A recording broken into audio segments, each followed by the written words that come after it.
Along the way, one of my mentors told me that everything in life, Michael, is neutral until you label it, and you get to choose your labels.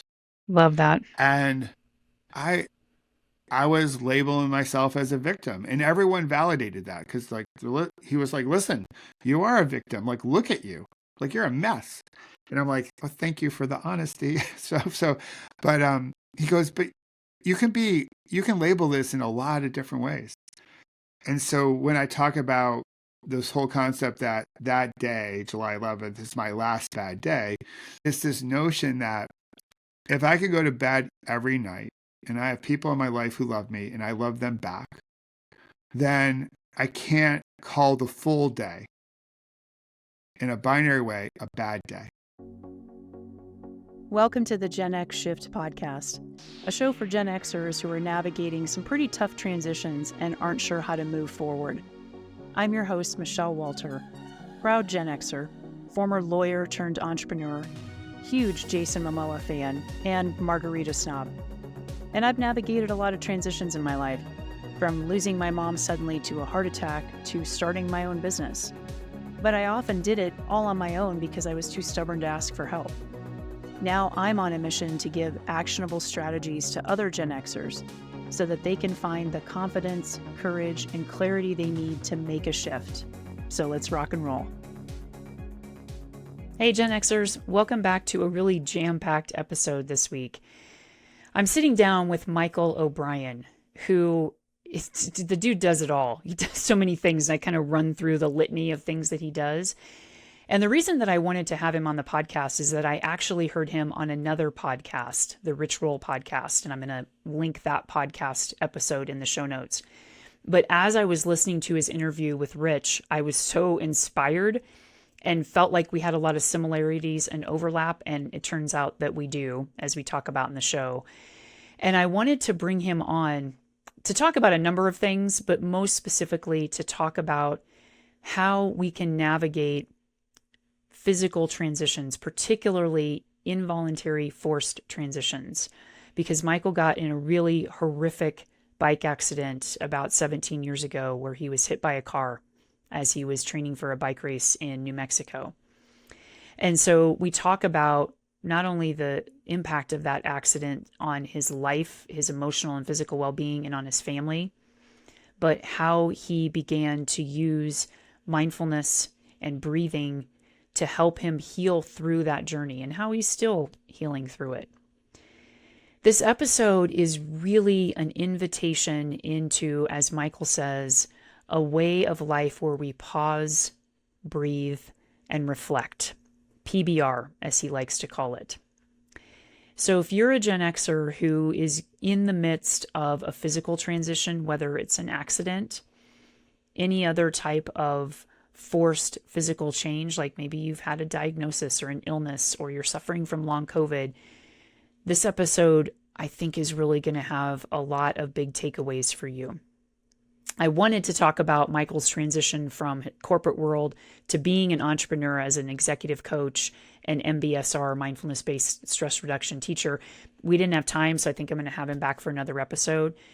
But this one really landed for me in a lot of ways because I think it's a brilliant invitation, even in the midst of physical pain, discomfort, and change, to remember to take that time out, as Michael talks about, to come back to the breath, which is always, always there for you, and to reflect on what this experience is like for you, to soften around it, to ease our resistance to whatever pain or discomfort or unpleasantness that we're experiencing.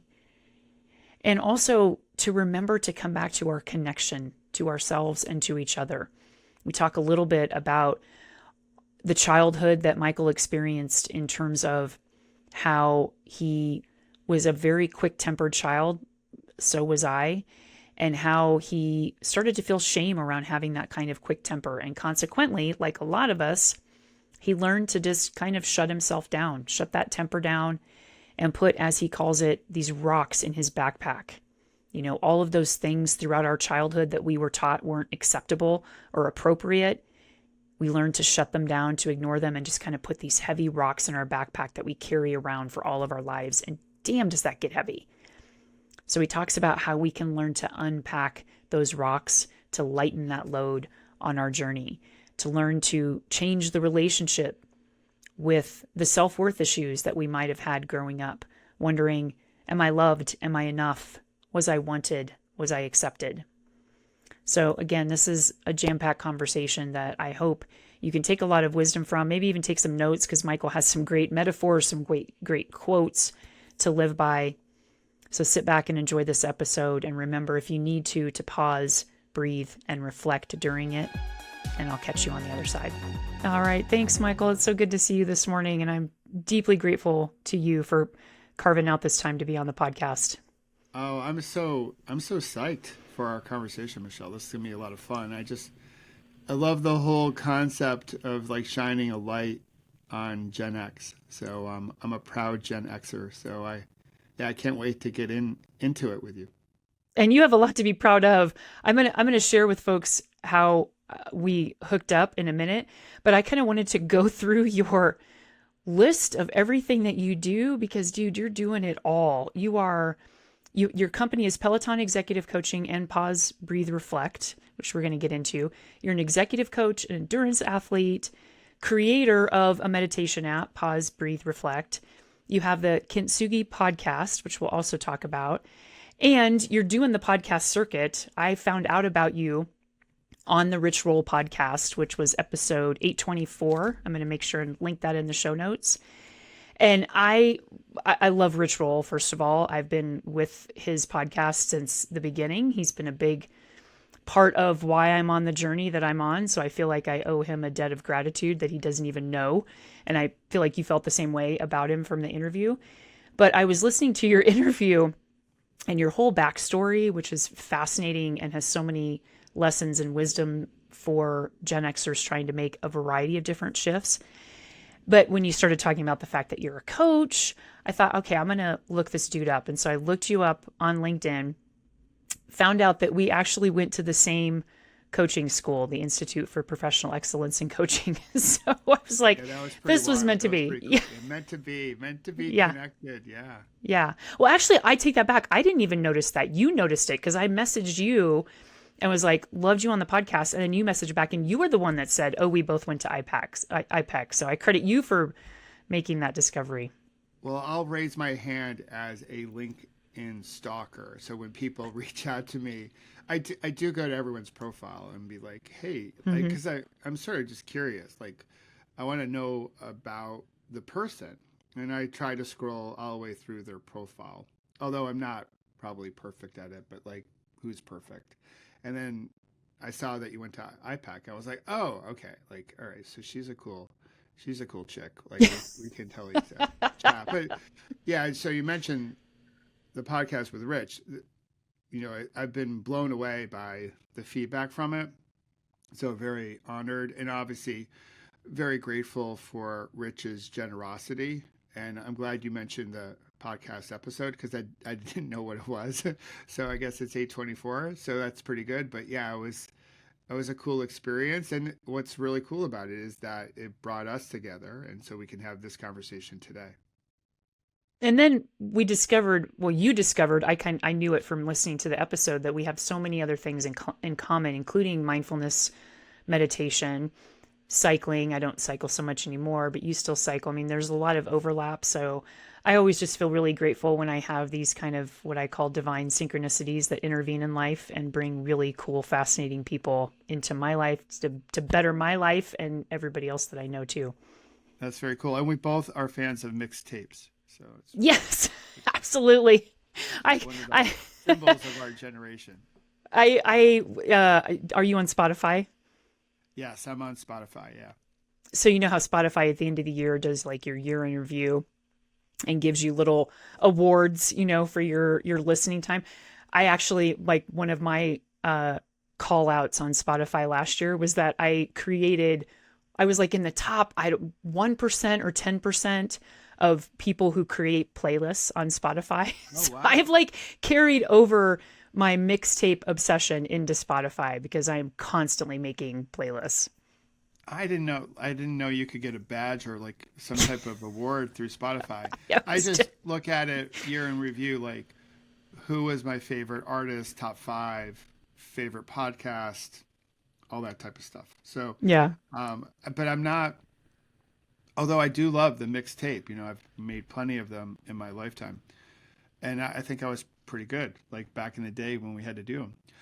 I don't do a lot of like Spotify playlists, although I did create one for this past week. I was doing a big gravel event, and I created a little mini uh, playlist on Spotify. So, which I didn't get to listen to because I was only going to listen to it if things got really rough in the race and I needed something to distract me. So, And when you say gravel race, for listeners who don't know what that is, this was a bike race. this was a bike race in the Flint Hills of Kansas. It's called Unbound. Hmm. It's the Super Bowl of gravel in the world. This is like a huge marquee event. European pros come over and everyday citizens. They ride race distances between 25 miles and 353. And that was the event I was attempting, the 353. Unfortunately, I was doing great. Body felt good, mind felt good. And then I had a mishap. I had a mechanical with my pedal at mile 95, as we started to ride through the night. And that was the end of my day. So I was really bummed, although, put it in perspective as is my way. I was so looking forward to finishing the whole thing. I felt really good. I was quite confident at that point in time, like, we're going to finish it. I was ahead of my anticipated pace. But of all the things that you have to plan for in a race, because it's also unsupported, so you have to be wise about what you pack on your bike because you can't carry everything because the bike gets too heavy. So you have to dance the engineering dance, what you're anxious about dance, and you got to pack with some wisdom. So I did all that, all the toing and froing. And one thing I didn't plan for was a pedal malfunction. And that's what happened. And I knew how to fix it. The thing is like, so it happens. And I'm like, okay, I know how to fix this. I have fixed it in the past, but I didn't have the right tool. So I was poop out of luck, as they say. So I had to call race support, and they went into. I was actually in the one of the most remote parts of the course, so they sent a jeep in, a 4x4 to pick me up and take me back to the start finish line. And my night/day was over, but I still had a really kick-ass time. It was so much fun, such a good vibe. Since we're both like energy people. So totally worth it. And I will be back at it next year with a little bit more wisdom, but I still probably will not bring that tool that I needed because if lightning strikes twice, then lightning strikes twice. What a great metaphor for life, by the way. Just maybe not always having the tools that you need to fix a problem. Yeah, you can't go through life trying to control everything. There are certain things you might have control over as far as how you wish to show up and the energy you put forth, and the list can go on and on. But there's a lot outside of our control. And so when you Yeah. think about doing an unsupported 353-mile bike race, so one difference between the bike race and life is that in life we can get support. In this Mm. race, it's meant to be unsupported, and that's written into the rules, so it makes it a little bit more difficult. But whether we're talking about life or the bike race, you can't bring your whole toolbox on your adventure. Like no one's carrying around their toolbox every day.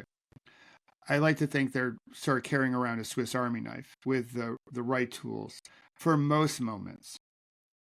And a lot of those tools will help us in those challenging times, but occasionally we might have a moment where we can't control it, something happens, we're unprepared, and then we have to determine, all right, how do we meet this moment? So at that moment when the pedal broke and I was stranded and I knew my race was over, I had tried to work on it for about 15 minutes before I, tapped out.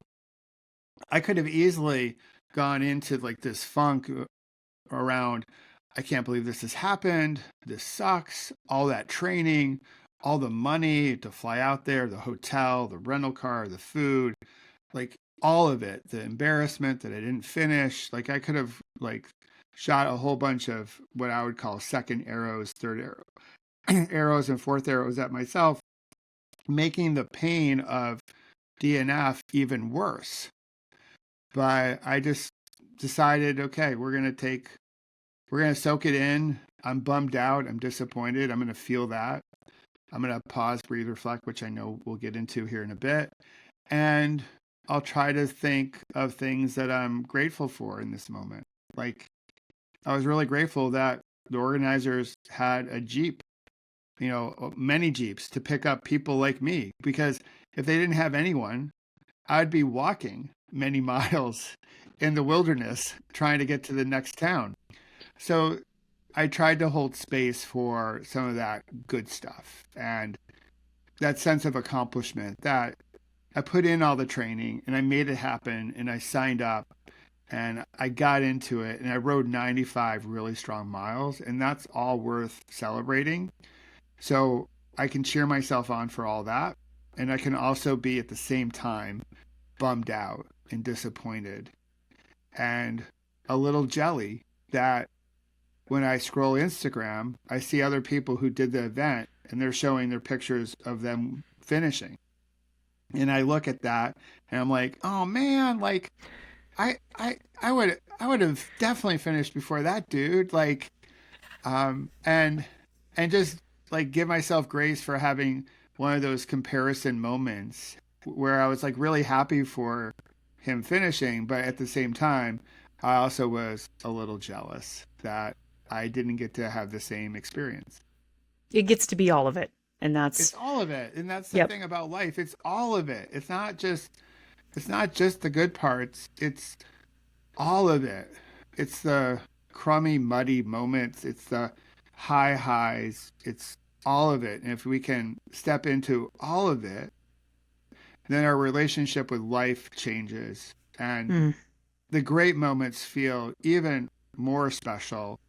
And we find a way to navigate the muddy moments with a little bit more grace.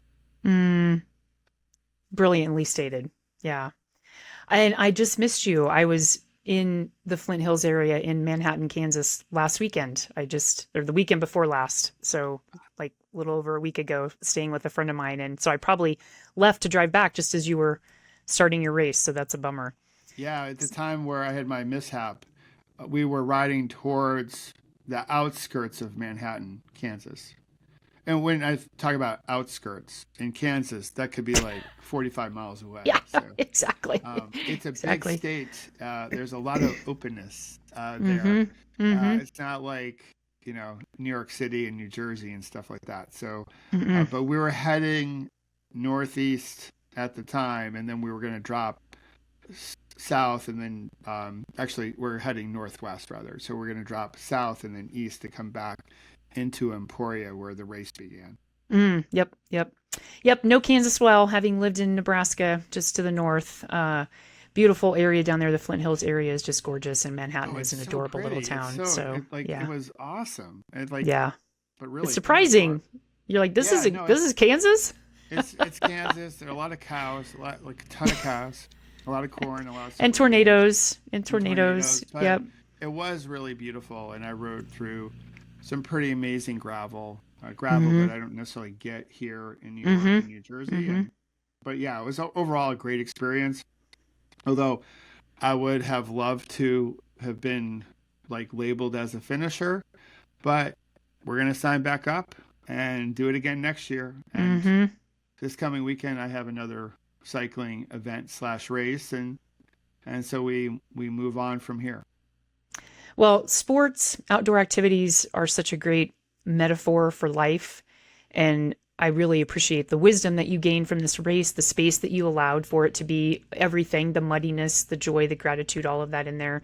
And I really take to heart the metaphor that you had about the tools, because as a hiker, I am very guilty of overloading my backpack because I'm a prepper. I want to be prepared for any eventuality. My first aid kit, I think, weighs like 2 pounds itself.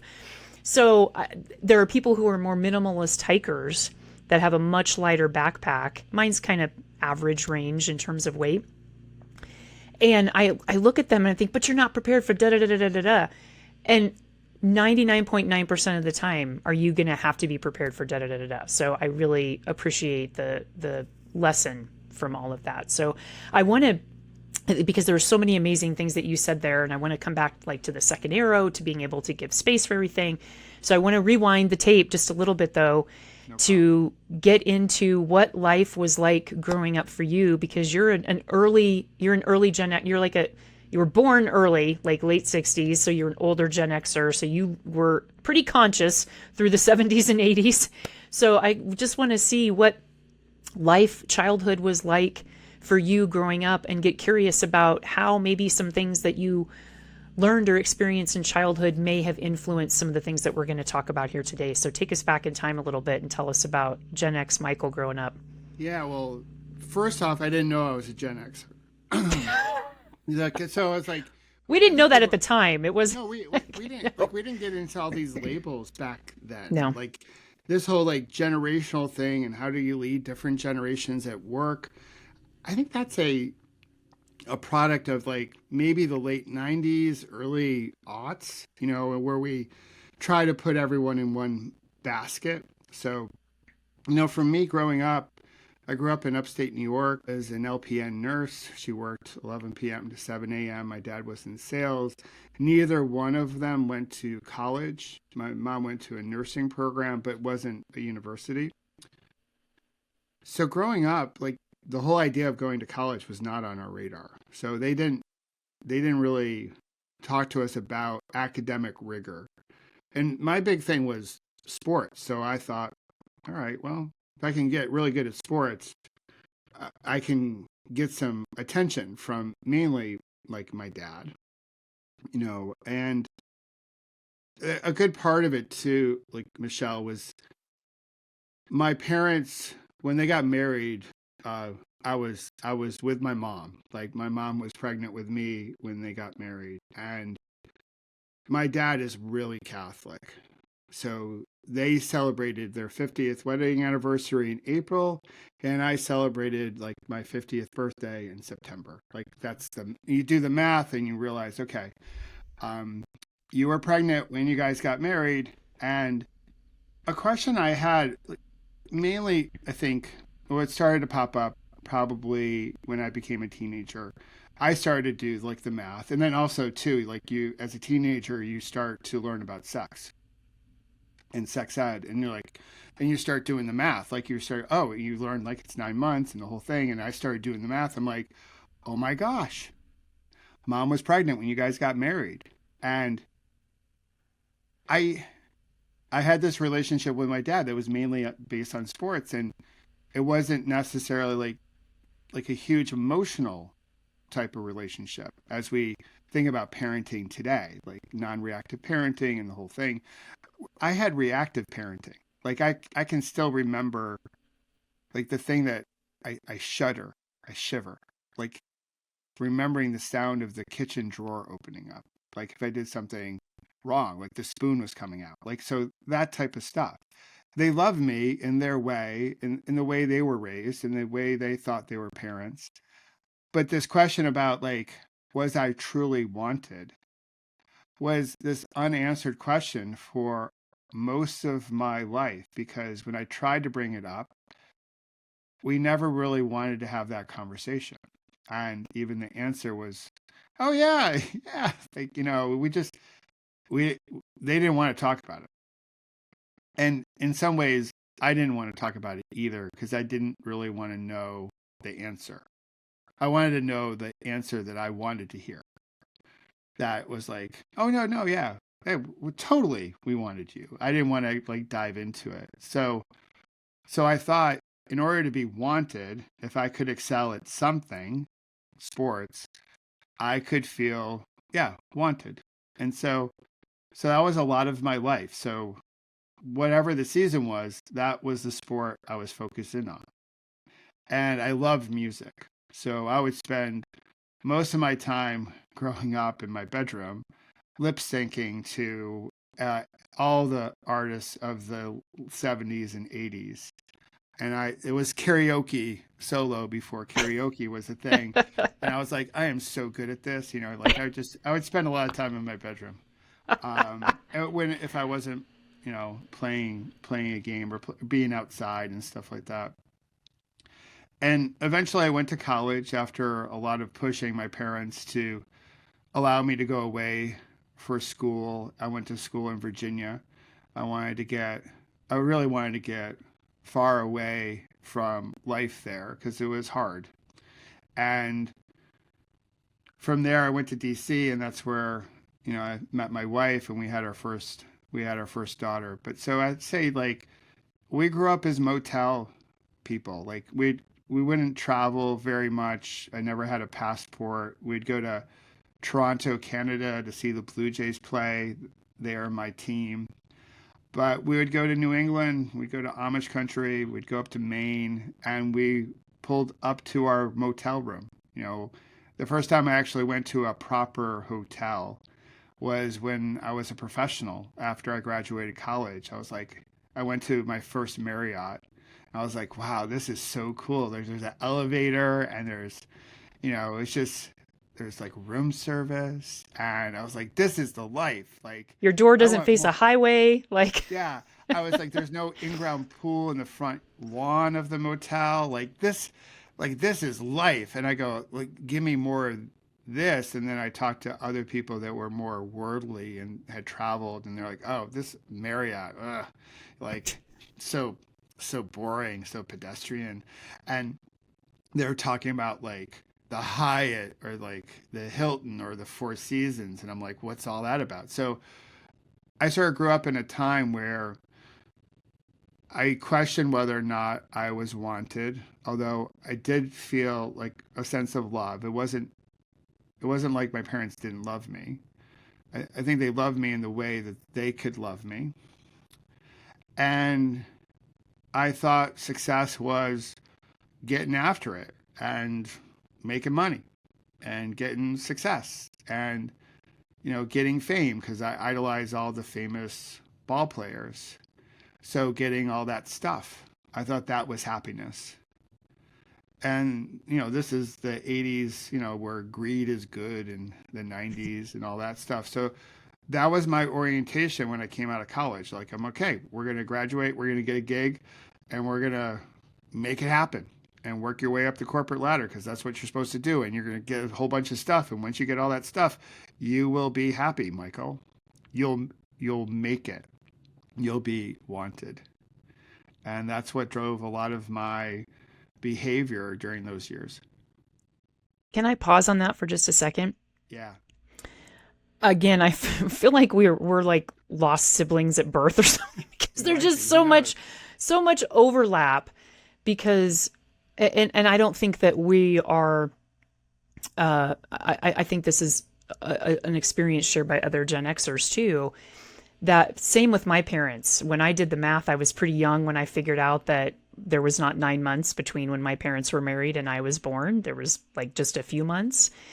And this isn't something that I knew until several years ago. So I wasn't conscious of that am I wanted mentality as I was growing up. And it was certainly there. I just wasn't conscious of it. And so while for sports, for you trying to excel at sports was how you sort of gained that worth and that validation from your dad, especially so that you could feel worthy. For me, it was academics. And I don't know where that actually came from because my parents certainly never put pressure on me to excel. It was something that I feel like I was just born with. And I think there could be a legacy of trauma over generations, as we know from how trauma gets inherited from one generation to the next, that factored into that. I just remember always having this sense of I'm not good enough. I'm not good enough. And it hasn't been until the last several years that I've really started bringing that into the light. And so like for me, I felt the last several years I've gotten curious about, well, I was an accident. Did my parents really, really want me? But for my mom and dad getting really drunk at a party one night back in the 70s, I wouldn't be here. And I think the invitation, if we can kind of shine a light on this for other folks who've had that questioning of self-worth growing up, is to know that yes, it doesn't matter what the circumstances are, you are worthy and you are meant to be here. And B, to start to get curious about what are those legacy traumas that we experienced all throughout our childhood in terms of how our parents raised us, what messages, subtle and otherwise, were we given about our self-worth, because those do impact us. Because then, as you said, we end up getting into jobs, same here, lawyer for 20 years, that I thought I'll just check all the boxes and then I'll be happy. And so getting really curious about how all of those things line up in our lives to get us to the point where we either hit rock bottom, we hit our breaking point, or, for you, you had a god awful accident, which we're going to talk about. So tell me about how, I know you went into the corporate world, but tell us briefly about how you then set yourself up to start checking those boxes and trying to get that happiness that you thought existed outside of you. Yeah. So the first gig I got corporately was a sales position, and I was pretty pumped, and it was pretty much straight commission. So you eat what you kill, as they say. And I went home to my dad, who is also in sales, and I told him about the job. And his first thing was really to criticize the whole compensation model. Like, he's like, you don't want to do that. And I was really hoping, like, awesome, you got a gig, and you're gonna have independence. I think they probably would have been fine if I just came home and just stayed at home. And I was really hoping for a little bit more. Like, that's awesome. Like, okay, you'll figure it out. Like, okay, knowing this compensation model, here's some fatherly advice. So I took that job in DC, and as soon as I took it, the recession of the early 90s sort of took hold. And I had Capitol Hill, that part of DC, which was not a really well off part of DC back then. Mm-hmm. We hear Capitol Hill today and we just think there's a whole bunch of chuckleheads up there on the hill trying to figure things out, but they can't figure anything out. But the surrounding area was poorer compared to some of the more affluent parts of DC. So selling in that environment was difficult. A whole bunch of nonprofits, which also means they have no money, right? So I was like trying to sell into those type of organizations, but I was doing fairly well. I had some months where I did quite well, and some months I was eating ramen noodles and mac and cheese and trying to stretch the penny and every dollar. But I heard about healthcare sales, and my mom being a nurse and my dad in sales. I was like, okay, that could be it. So I thought that was the next level to get into healthcare sales, and I was focused in on that, and I made that happen. Hopefully in a nick of time, because I had a couple bad months in a row because of the recession, and I felt like there was going to be pressure that my company was going to get rid of me. So I landed a new job. I quit writing a note on a Post-it note, and I started this life, and they gave me a company car and a proper salary and a corporate bonus of like $8,000. And I was like, all right, we've made it. I've moved up from the Marriott. And, a few years later, met my wife. We had our first daughter. Then we had an opportunity to take on a home office job, and that brought us into New Jersey. So, and once we were there, okay, things were starting to happen, and I was given some really cool opportunities. Some of it by luck. Like, as soon as I started in the home office, the day before, the guy that was going to be my boss, he left. So here we are, we've moved our whole family up there thinking it's really stable, it's going to be amazing. And this guy leaves, and everyone's like, are we okay? Right? Like, what don't we know? Why is he leaving? And I took it as this great opportunity. I was going to get thrown in the deep end. I was going to have to do more because we were down a head count. And I tried to absorb as much of the knowledge as as I could, to do the job well, but also really use it as a learning opportunity or an accelerant. I thought, okay, this guy's gone. I'm doing it all. And my boss's boss said, hey, listen, we're going to backfill his job. And he kept on saying that every few months. And eventually they never backfilled the guy's job. They gave it to me.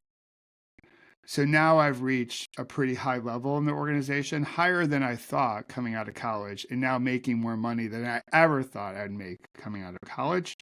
Because again, I'm a motel guy, right? And so I wore ponies while all the other kids wore Nikes and Adidas. So I'm thinking, all right, I can now provide for my family in a better way. And I thought I had made it. I sold our Ford Taurus, the car that I had as a sales rep. I bought a fancy new car. I thought that would make me happy. I was happy for about 3 days until the new car smell wears off. And then you realize an expensive car is more expensive to maintain, right? All that stuff like that. But along the way, like what was happening was I was putting a lot of rocks, as I like to say, in my backpack. So we talked about like what to pack, right? Are you packing a whole bunch of stuff, or are you packing smartly and putting the right gear in your backpack as you go on a bike ride, as you go on a hike, or as you travel through life? And growing up, I never really learned how to deal with my stress.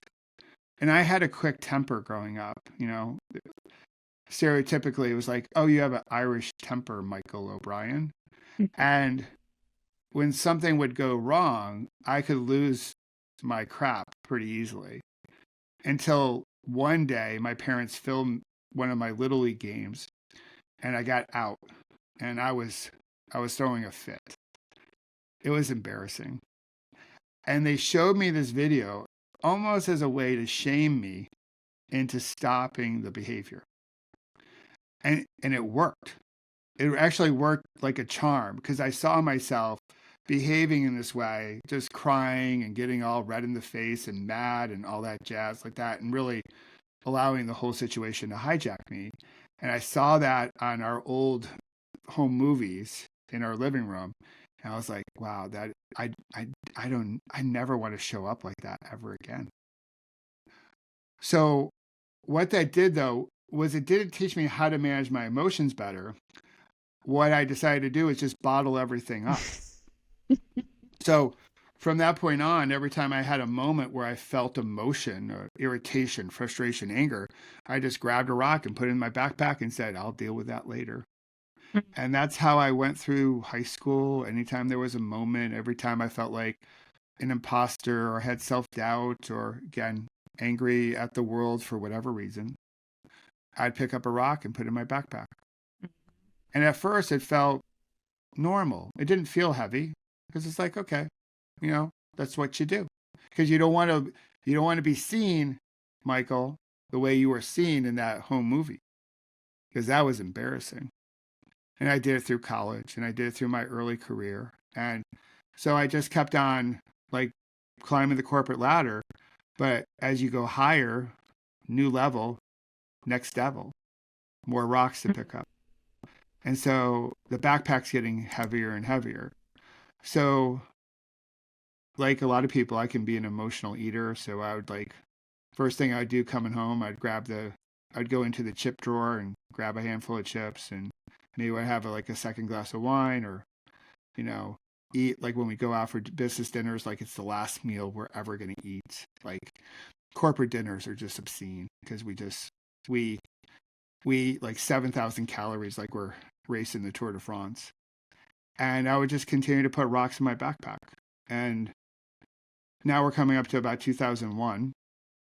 And that backpack is super heavy. And I don't think I'm really getting the recognition I deserve at work. Because look how hard I'm working. Look at all I'm doing all by myself, right? That was the narrative. Like the indignation. Entitlement. Like that sense of entitlement. Like, don't they see what I am doing? I should be paid more. I should have a bigger title. The narrative is quite common. And when those weren't addressed in a way that I thought should have been addressed, I just would put another rock in my backpack because I didn't want to dump all this stuff on my family because we were a young family. We had 2 young daughters, and life's challenging enough as young parents trying to figure it all out. So I didn't want to burden my wife with it, and I had no one else to talk to. So I would just carry around this massively heavy backpack. That backpack metaphor really lands for me as a hiker, and I think it'll land for a lot of people because it's such a great lesson in how we can't be shamed into healing ourselves or into behavior modification.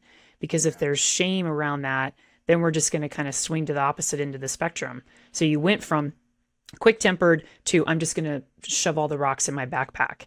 And the invitation is to learn how to come to more of a modulated response so that we can actually not carry around those rocks in our backpack, but also so then we're not like throwing rocks at other people or ourselves, right? Like we need to learn how to respond. And I've never heard anybody else talk about how quick-tempered they were as a kid.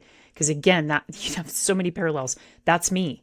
I have always been so quick-tempered, and usually not at other people, is all at myself.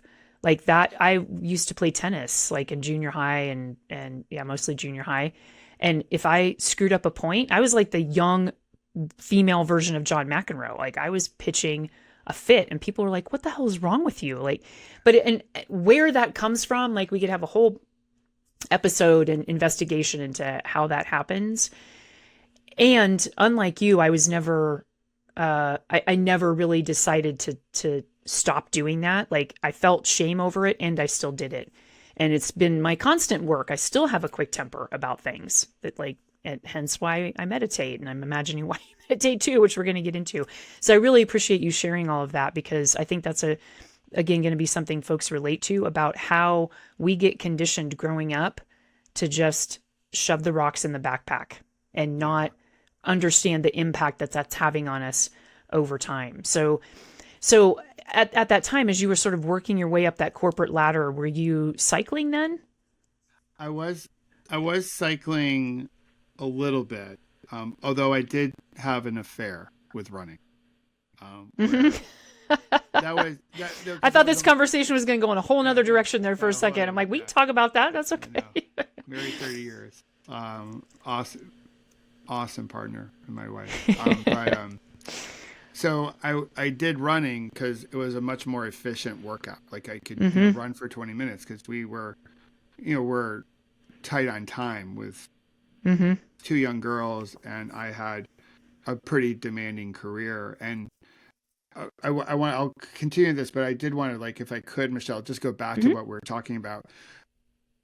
As far as our greater society is concerned, what I think is happening current day, because there's a whole bunch of people who seem to be pissed off at everything. And I do think it all goes back to childhood, young adult, where people didn't know how to deal with their emotions. And they were also putting a whole bunch of rocks in their backpack. And they knew enough maybe not to lose their shit, depending on their environment they were in. Sometimes you'd still get upset, but just a whole bunch of not dealing with the pain, not dealing with the hurt. So I got pissed off because what I didn't know, I was sort of hurting inside because I wasn't really sure if I was truly wanted. And so I thought if I could just make it like everything, if everything was perfect, then I'll matter, right? And we have a whole part of our population that doesn't feel like they matter. A whole lot of our generation too, by the way, is part of that population. Yeah, absolutely. Because basically, our generation was the first generation of hey kids, we got to go out. Both mom and dad got to work now to make ends meet because we're not getting paid enough to afford the lifestyle that we think we're supposed to want. So you're on your own and you got to figure it out. And so that's what we were trying to do, but we didn't know what the hell we were doing. We didn't know how to figure it out. We didn't have any type of emotional infrastructure or scaffolding to figure it out.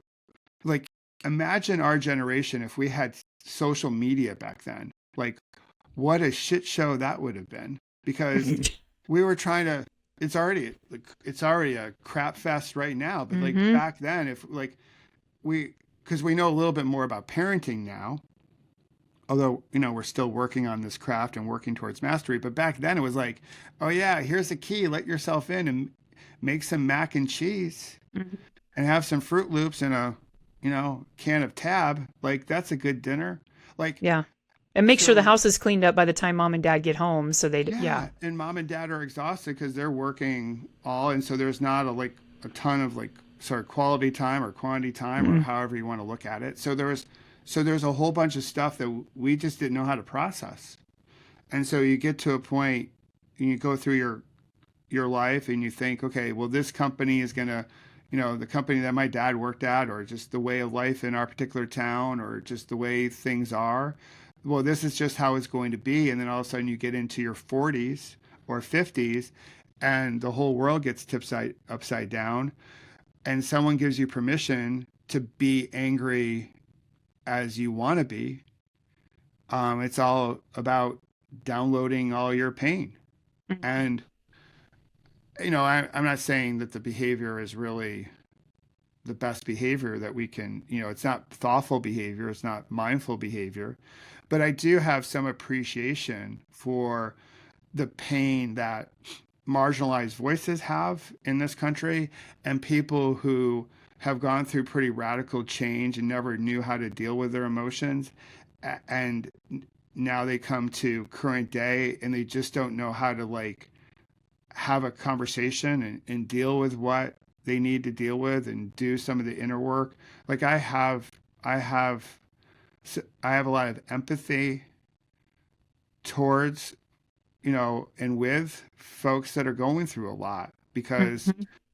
I can totally appreciate it. And that could have easily have been me if I didn't go away to college and didn't get into a different friend group and the whole thing like that. So I wanted to like, I think there's a lot of heavy backpacks in today's Yes. society, and the behavior we see is a result of carrying that backpack around for so many years. And that's why we see so much. There's a quote I love. I forget who actually said it, but it goes like this. Anger is when pain makes a public appearance. Mm.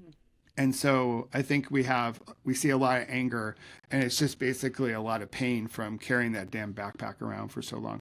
So Oh, I'm just, Jesus, I'm like, first of all, let me consolidate my thoughts because I'm so glad that you mentioned that because a couple of things.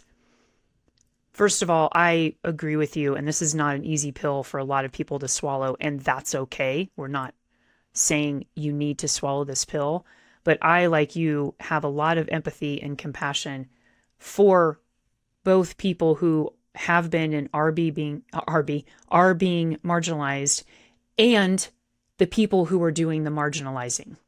Because when I see angry people on either side, but we're going to talk about like maybe some of the more angry, particularly folks of our generation or any generation really, but angry people who are reacting to change that they don't want to see.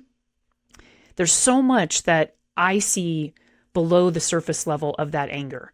And I think because our culture is not comfortable with anger, we have very bad views of anger. And as we know from IPEC and from mindfulness, every emotion, every level of energy we experience has its advantages and disadvantages. And so there can be healthy anger. We're seeing a lot of unhealthy anger. And that unhealthy anger is so complex because it has so much to do with how we were raised, where, when, the messages that we got. And if we're talking about our generation and coming back to kind of both of our stories, if we were told our anger wasn't acceptable, that if you just work hard, you get what you're, quote, entitled to, that sense of entitlement. If you go through life not having an invitation to be able to get in touch with your emotions, to be able to process them in a healthy way, and you're just constantly told to stuff it all in your backpack, no wonder we have a lot of people who are manifesting that kind of unhealthy anger in today's society. And so for me, and I think for you, I have compassion for those people because I see the fear, the hurt, the unhealed trauma that is underneath all of that anger. So I'm really grateful for you sharing that. Hey, real quick, Gen Xers, I wanted you to know how much I have really appreciated those of you who have reached out to tell me what the podcast has meant to you, who have rated and reviewed and shared the podcast. I started doing this podcast because I was so determined to help support other Gen Xers through all the various shifts that we're making in our lives. And so I really want this podcast to be for you. Yes, you, right there, listening to this, watching this right now, for you. And so I invite you to send me an email at podcast@lifefromthesummit.com to let me know what ideas you might have for the podcast, if there's topics that you'd like to hear about, and to let me know what the podcast has meant to you. And if you can also take a minute, just a few seconds actually, right after this episode, to hit that 5-star button and leave a review for the podcast wherever you're listening. It helps me to know that this podcast is reaching people, that it actually is supporting you in making a shift. So please let me know how I can make this podcast be more for you. And now back to the show. Yeah, it's a yes, and it's like yes to all that, and we still have a responsibility of showing up. Yep. It's not an excuse. In a way that, aligns to what it means to be in a society and a community. But, I think what we see is a lot of hurt and shaming the pain like we went through when we were younger doesn't heal. So more anger only gives us more anger, more hurt only gives us more hurt. And it's one of the hardest things to do as a meditation teacher. One of our cornerstone practices is loving kindness. And so loving kindness practice is amazing. And it's so easy to give loving kindness to someone that we are grateful for, loving kindness to someone who is going through something hard. The hardest part of the practice is giving loving kindness to someone who presses our buttons in just the right way. But that's the practice. That's the next level of the practice. So I just wanted to, thanks for giving me some time to sort of talk through that. Absolutely. From a government policy perspective, I greatly differ from a lot of folks that are really angry, but I can also just see their humanness. So back to my corporate life, and so I was doing my thing. I was getting back into cycling around 2000, 2001 and preparing for my local criterium because I wanted to get back in. My girls were 3.5 years old at the time. Grady, my youngest, was 7 months old. So I was like, okay, let's come back to cycling because cycling is like my first love. It's like getting on the bike and exploring and having independence. So keep in mind, like growing up, if I didn't think I was wanted, I thought I could get on my bike and pedal to somewhere where I was. And so, and obviously I didn't have the vocabulary back then as a 6-year-old on like his Schwinn banana seat bicycle, right? So, but like within me, I was like, I can go anywhere. And growing up, I tried to run away from home a couple times, but I was like too chicken shit to actually do it. I would pack my bags and I would like get on the front porch and my mom would convince me to come back into the house. But there was definitely a sense of me like, I need to get away. And my bike allowed me to like go places and get away. So I wanted to come back to that love because I felt stressed. The job was great. I was providing for my family. I had reached higher levels than I ever thought, but I was stressed. And I knew enough that when you do feel tension and stress, try to come back to things that make you happy. And my bike makes me happy. Running was great, but I wouldn't say running totally made me happy, except the fact that I felt it was a way to honor my health. So it didn't make me as happy as say cycling because I couldn't go as far running as I could on my bike. Hmm. So I started training for our local criterium, and I brought my bike out to a company offsite meeting in New Mexico. Can I just pause for a second for folks who don't know and say what a criterium is? Yeah, criterium is a race usually done in a small town or it can be a big town, and they block off say 3/4 of a mile, mile and a half, and the cyclist will race that loop.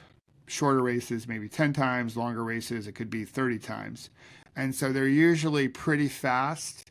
They have a lot of technical turns sometimes. There might be a little bump in the road, like a little hill, but they're generally pretty fast and like shorter than, say, watching the Tour de France.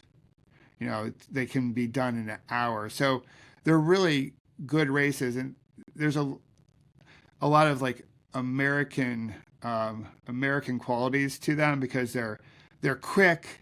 They can bring in people into a local town, so the local people can make some money, right? So all that good stuff like Yeah. that. So it can be like a nice draw to a town, They're and very but they're generally, watchable.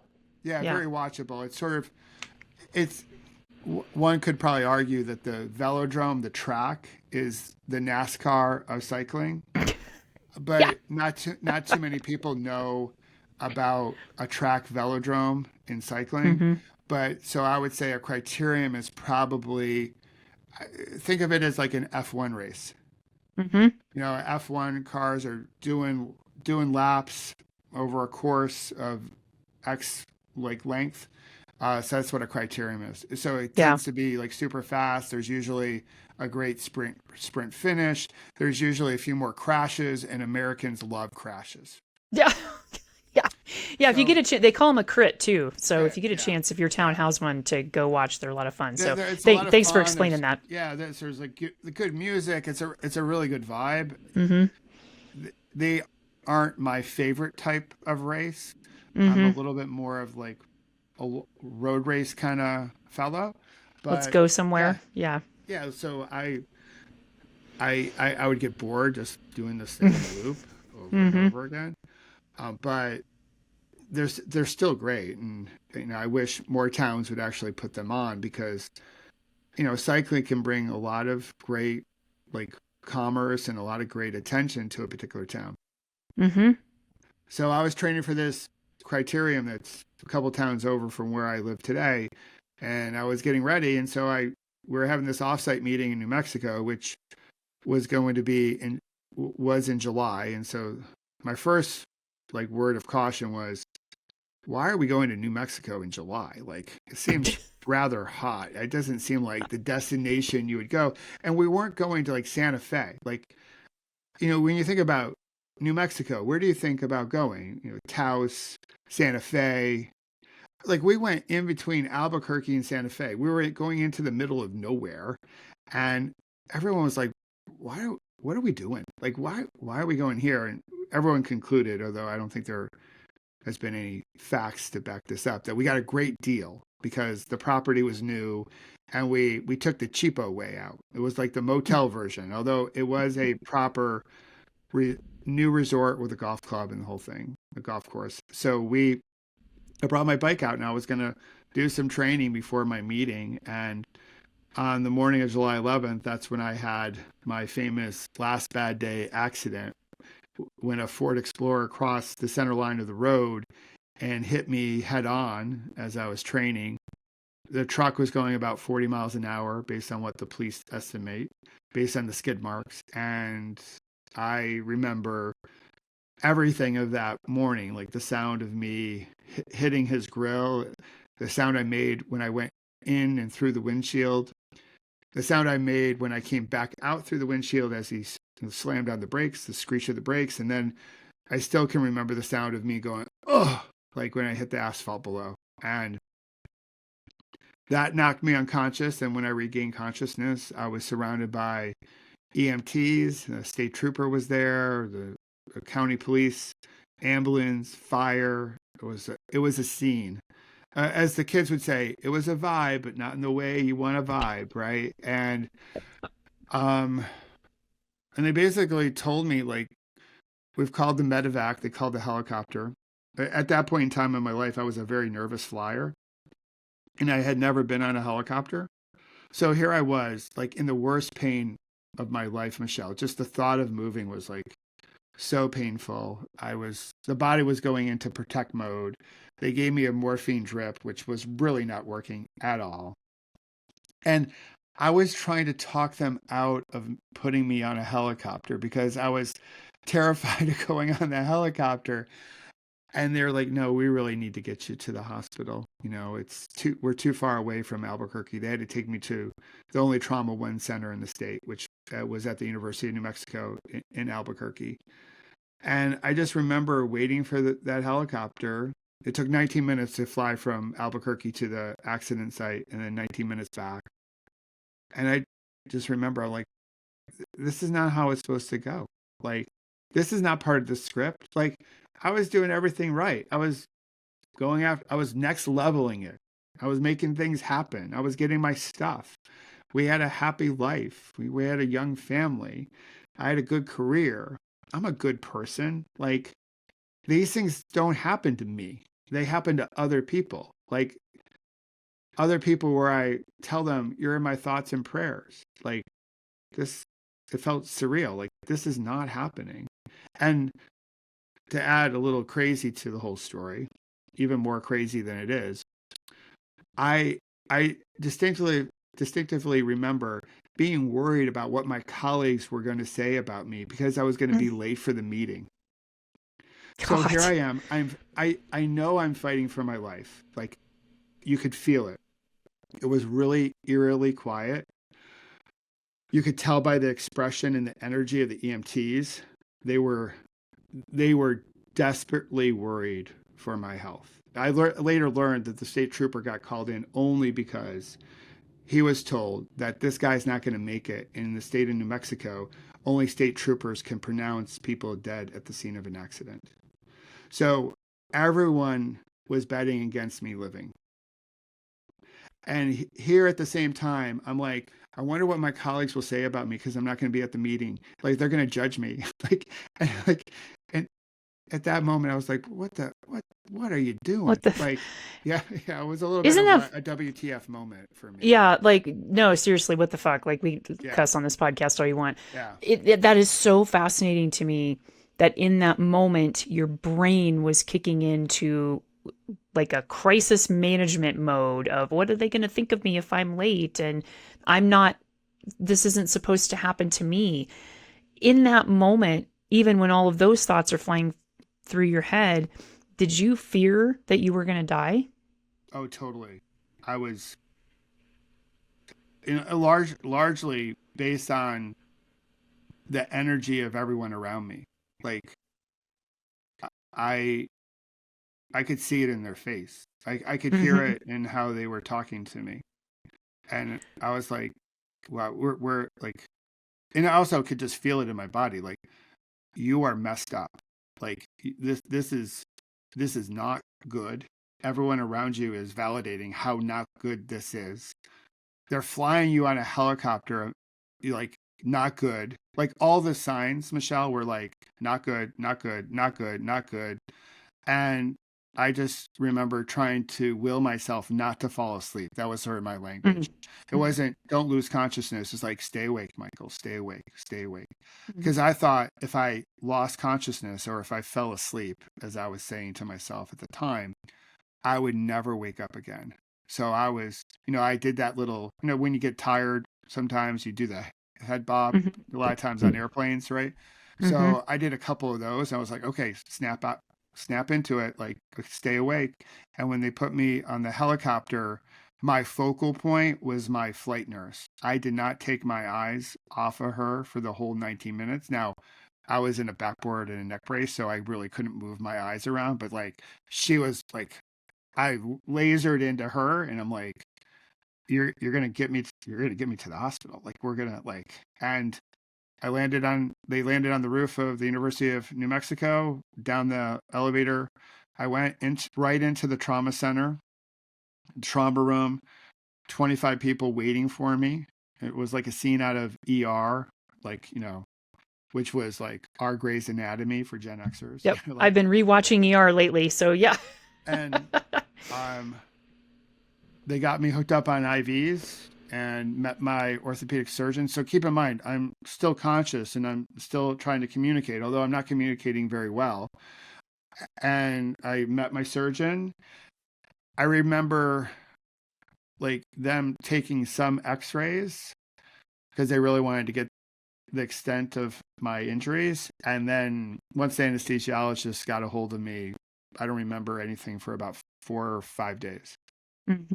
And they phoned my wife to come out, and they really didn't know how bad I was, or at least if they did, the people calling her, they did not communicate that to her.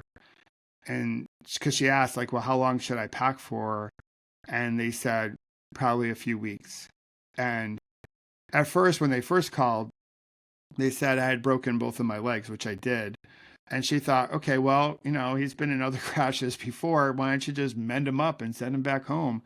And they kept on calling and said, listen, you got to come out. And the whole time she's checking on my status as she's flying with her youngest out to Albuquerque, which is not a direct flight. And she would check in with the hospital, and the hospital would be like, no, he's not in recovery yet. And so what she was thinking was, well, certainly there are other people that were injured more significantly than Michael. So they just delayed his surgery. That's why he's not in recovery just yet.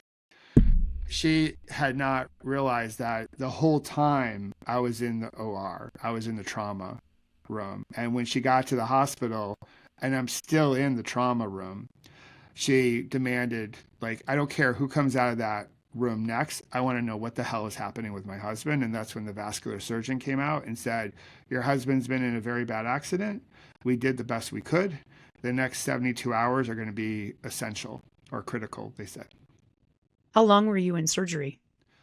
That day, about 13 hours. The first full day, I needed like 34 units of blood products. So that's like whole blood, blood plasma. I was, what happened that created a life and death situation is that when my left femur was shattered, because I broke a whole bunch of everything. I had road asphalt in me. I had glass in me, abrasions and bruises. But that femur fracture, when it blew apart, it lacerated the femoral artery. So I was bleeding out in the desert of New Mexico. And luckily, I had a skilled orthopedic/trauma team and a vascular team that they saved my life, and they also saved my leg.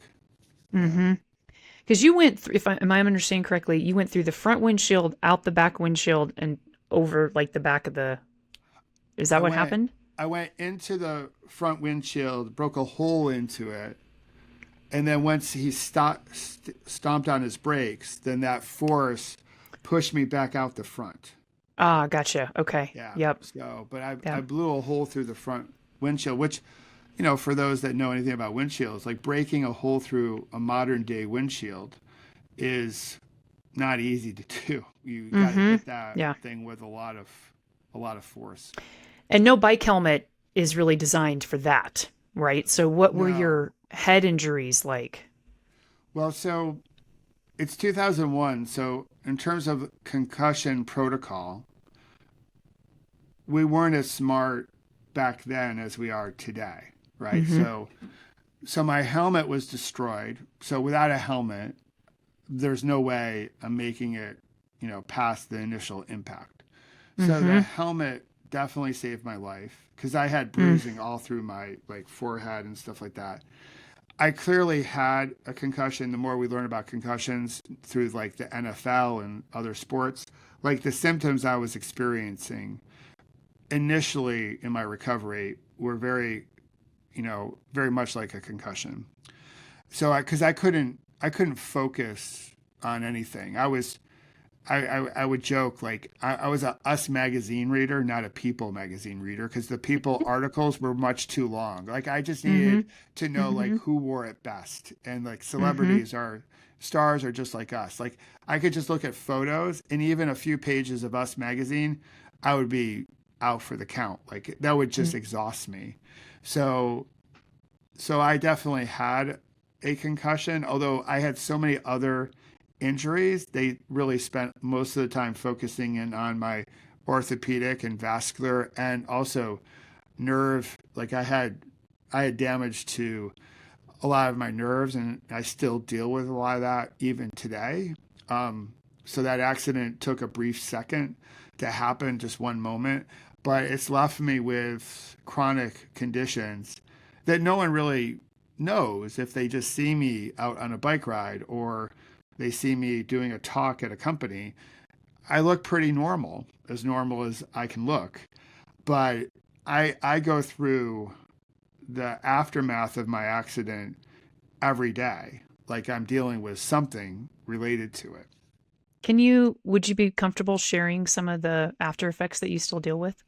Yeah, so a lot of it, so one, as I just referenced, is like my nerve damage in my through my left leg, which really sort of like through my left foot. And so down there, it can feel like fireworks are going off Mm. in my foot.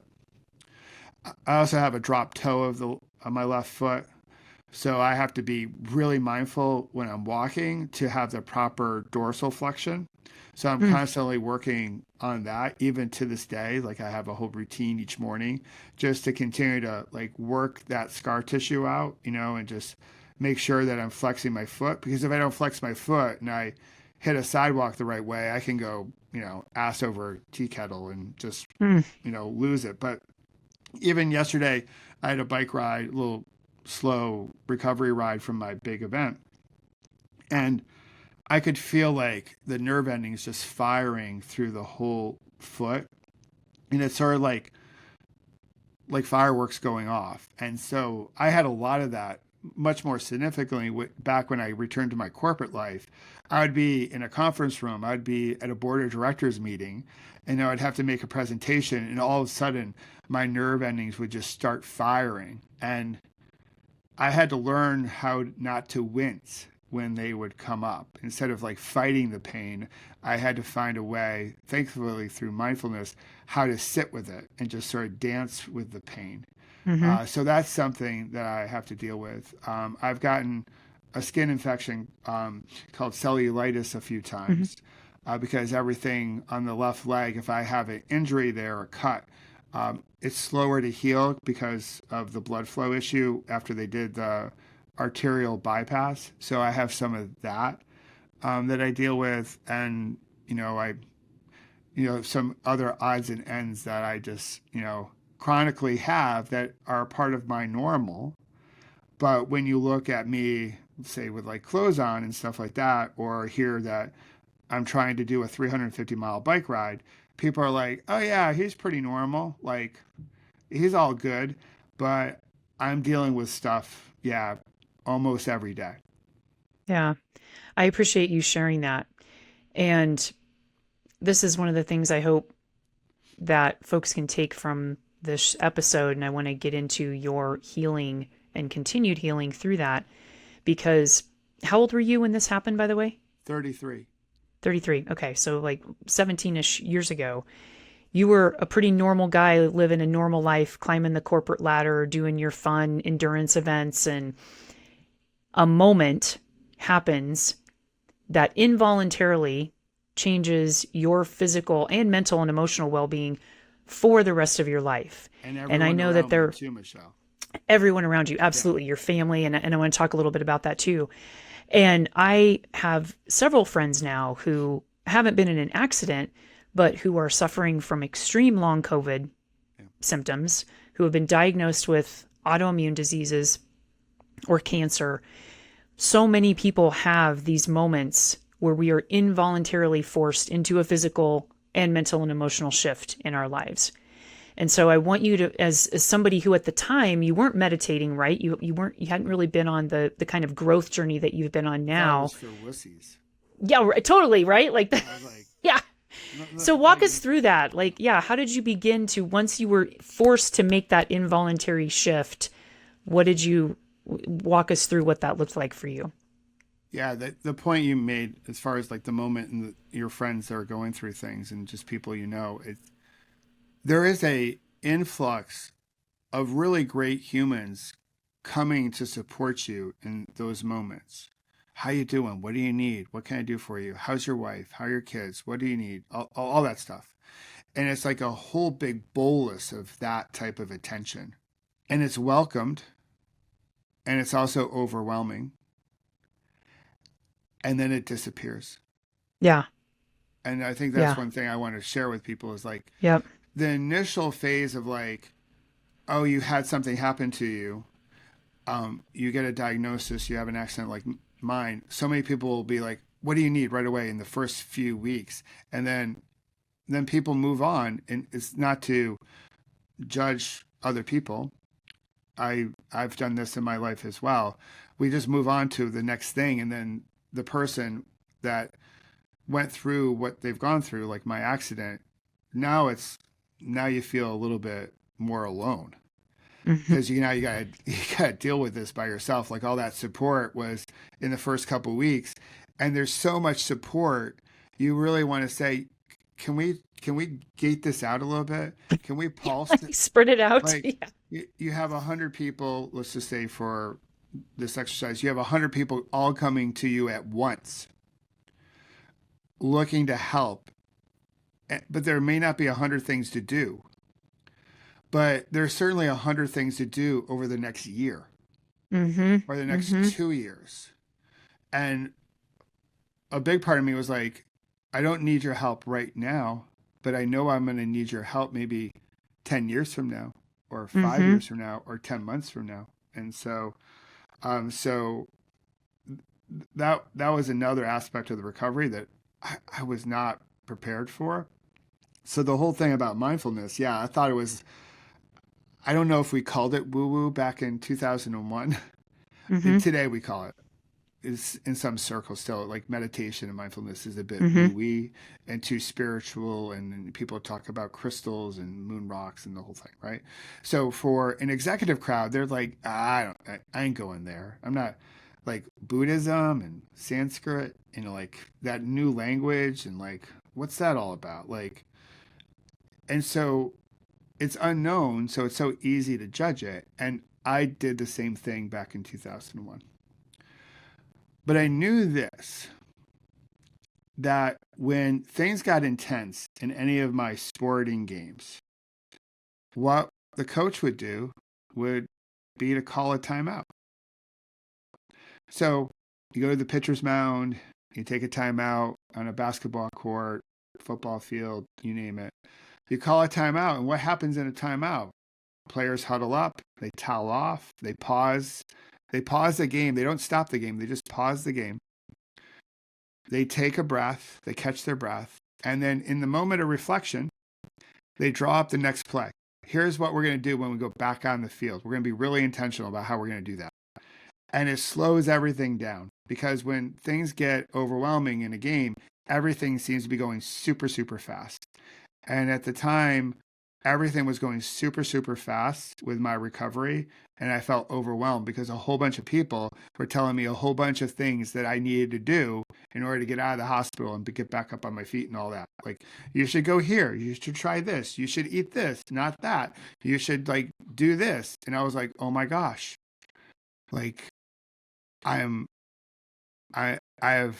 felt so much burden because I wanted to make people happy and do the things they're recommending me that I should do. But I knew I needed to slow the game down. I knew I needed to call a timeout. Can I interject on that for just 1 second?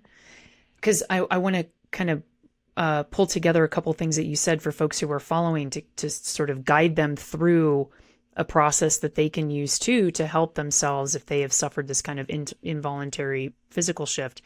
And the first thing I hear you saying is that in that moment when there's 100 people coming to help, it can feel overwhelming because especially for Gen Xers, we're not used to asking for or receiving help. So there's that discomfort with all of a sudden everybody's descending on you trying to help. So just to normalize that and remind yourself that you might feel a little uncomfortable being on the receiving end of help, especially if you're somebody you're the one who helps everybody else. And the second thing is I heard you say, and I think this is a really significant point to highlight, is that if you can, in those moments, to be able to to request of people what kind of help you need. So to be able to say, I don't need your help right now. Can you come back to me in 6 months, a year, 5 years from now? And I think that's really important also for the people who are trying to help, because God love them, people want to help. And sometimes we don't offer like the best help, the most supportive help, because it's more about our discomfort with what the person is going through. So being able to identify for the people who are trying to help you, like, here's what I need help with, or I don't need your help right now. It's, can you just sit with me? Like that would Yeah. be the most helpful thing. So I just wanted to kind of highlight that. And then going into, because I've heard this from friends too, especially ones who've been diagnosed with different illnesses lately, that all the doctors, all the people, everybody's throwing all these things at them to do this, eat this, exercise this, don't do this, take this medicine, all those things, which also feels overwhelming. And so what I hear you saying is that in that moment you had the awareness or the insight to say, okay, I need to pause this whole thing. And so I just wanted to kind of bring all those things together. So thanks for letting me Yeah, interject. absolutely. Yeah, I wanted to get out of the hospital. I was in a rehab hospital at the time. And, going back to, again, my sports background, in a lot of ways, it was a timeout to be like, okay, let me start the morning off on the right foot. I've always been a morning person. So that next day after my little aha, I got out of bed, into my wheelchair, found a quiet spot in the hospital, and I did my very first box breathing pattern. And I didn't tell anyone because, one, I wasn't really sure if that was meditation or mindfulness, or I really didn't know what the difference between those two words were. But I knew I just had to come back to my breath to slow the game down. And then in that space, I I set my intentions for how I wanted to show up for my rehab, for my day, for my visitors, for when my wife and girls came in. It was just a way to be like, okay, let's try to put down a cornerstone to a good day. And trying to adopt an attitude that if I can make a little bit of progress every day and I can string a few days together, then maybe I'm going to make a little bit more progress so I can get back up on my feet, get out of this wheelchair, and eventually get back home to a place where it felt normal. Because I really just wanted to feel normal, whatever that happens to be. But I wanted to be in our own bed. I wanted to like smell our house. I wanted the sounds of our neighborhood. Like that to me was normal. And when you're in a hospital, you can't get any rest because they're checking your vitals every few hours. It's loud. Things are beeping. The energy is usually quite poor because people are hurting. And I I was a little bit like desperate. I was like, okay, Michelle, like, let's try something new. Right? Like like what you've been doing hasn't been working well enough. So why don't you try this timeout breathing thing and set your intentions and try to like shift your attitude? Because there's a whole bunch of me that was all bitter coming out of my initial phases of my recovery because the driver had a revoked license. This should not have happened. And like a whole bunch of like, I was pissed off. Yeah, I was absolutely. like, eye for an eye. Like, how do I get back at this driver? And I realized after a while, like, that ain't going to make me feel any better. And that's not going to help me get out of the hospital any sooner. So let's change the game. And so that was the beginning. So I did this box breathing. I was like, okay. And the very next day, I had a complete test. I went to my orthopedic surgeon. I was expecting good news. I was like, I've been healing.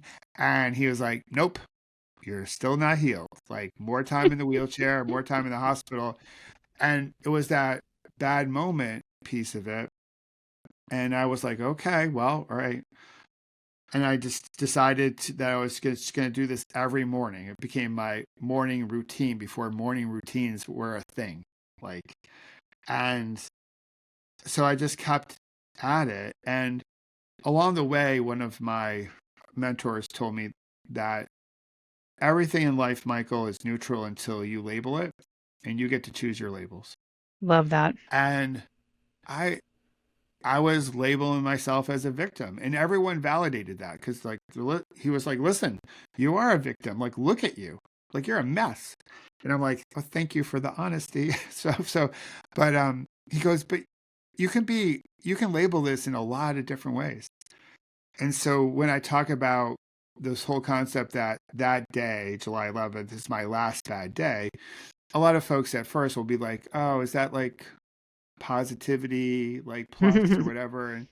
And really, well, there is positivity and hopefulness and optimism in it, but it's this notion that if I could go to bed every night and I have people in my life who love me and I love them back, then I can't call the full day in a binary way a bad day. I can go through that day and have some really bad moments. I can have some challenging moments, moments where I'm pissed off, angry, also moments where I feel joy and happiness and community. So we have like our days are filled with all these different moments. So to get to the end of the day and you still have people in your life where there's love and community and they love you and you love them back. I was like, I can't call that day a bad day. Mm-hmm. It might have been like a really wicked, challenging day, but it ain't a bad day. Because then once you start labeling things in such binary fashion, that shifts your perspective. That shifts your self narrative. And now everything is bad. And now you're going to string together a bunch of bad days. And now you're not going to make any progress. So I was like, okay, today was really tough, but it ain't a bad day. Like that bike race that I tried to do, and I had a mechanical at mile 95. My pedal had a bad moment, but I did not have a bad day because I can still ride my bike and there'll be another race. Mm-hmm. And that was the attitude I brought into my recovery, plus my mindfulness practice, plus adopting a practice of gratitude. And they were part of the building blocks that helped me shift my self narrative and shift my perspective. And then I started making more progress and faster progress. And then I got out of my wheelchair, got back on my feet, got out of the hospital, got home. And then I just kept at it when I went back to my corporate life. And again, not telling anyone because no one wants to hear the head of sales is now a meditator because you think you've lost your edge. But I just kept on doing it to slow the game down. And this is why I think so many corporations are foolish. They are being foolish when they don't adopt a dedicated mindfulness program because mindfulness isn't just a mental health zen out thing. It's it helps your ability to sharpen your focus. It helps you be thoughtful. It helps with better decision making. And so for me and for so many corporate leaders and just not the non-leaders amongst them, it helps them slow the corporate game down a bit. Mm-hmm. So they don't put a whole bunch of rocks in their backpack. So they make better decisions. And when they have better decisions, usually they're going to have more success. Mm-hmm. Yeah, I want to come back to just a couple of things and then I want to move into, how you started to build that mindfulness up and then how you went into your mindfulness-based stress reduction training. One of the things I wanted to come back to in your journey in the hospital and that moment that changed not only your life, but your family's life, what's some wisdom that you can share with folks in terms of how people can support the families of people who have experienced these kinds of involuntary physical transitions? Yeah, such a great question, Michelle. And so many people were so helpful to my wife and to my girls.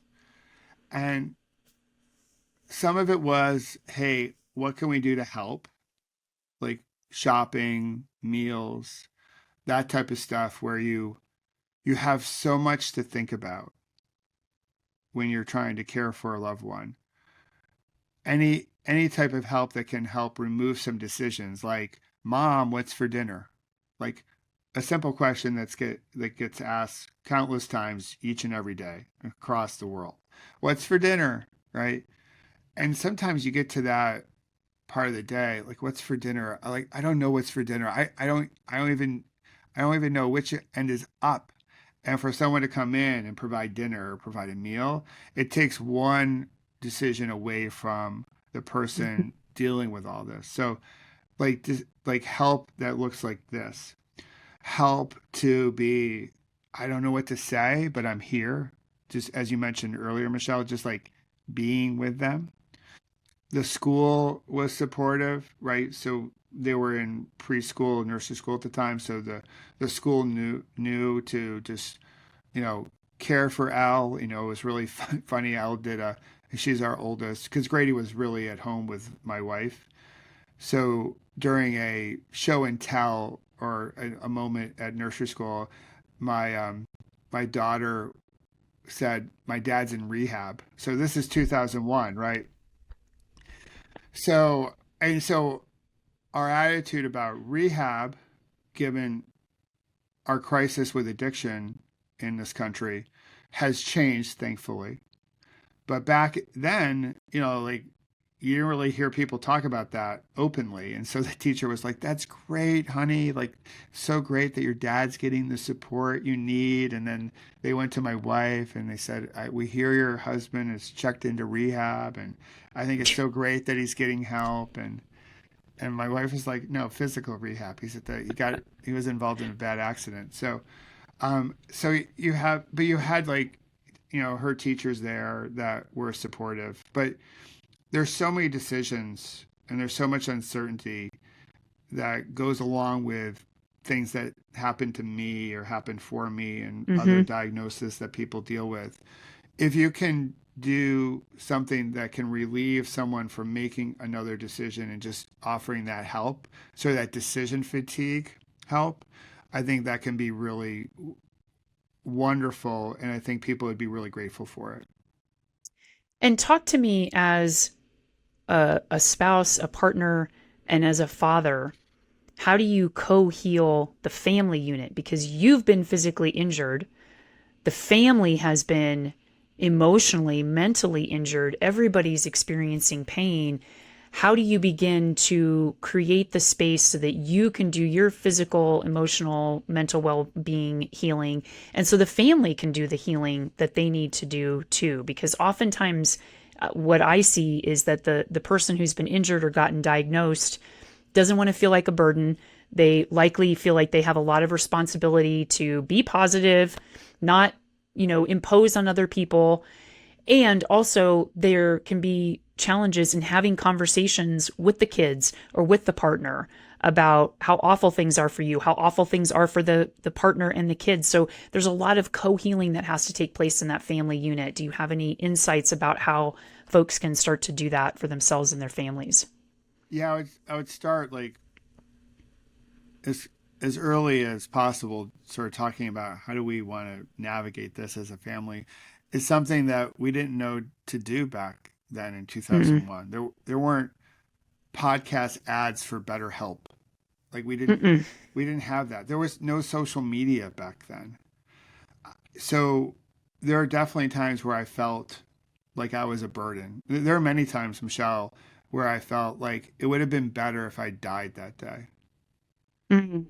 because this is such a burden for the whole family, for my wife. It would have been easier on her if I died. She would have mourned, she would have grieved, but then she would have been able to move on. And now she's stuck with this dude who's still a bit of a mess, like physically and emotionally, because this recovery hasn't been linear.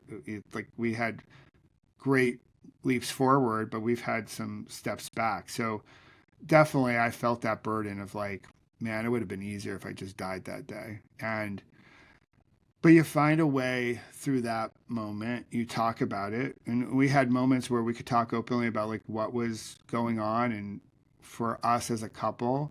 And there were moments where my wife was like, "I don't know what to tell you anymore. You need to go talk to someone professionally," because she didn't know. So she tapped into her friend group. That was basically therapy.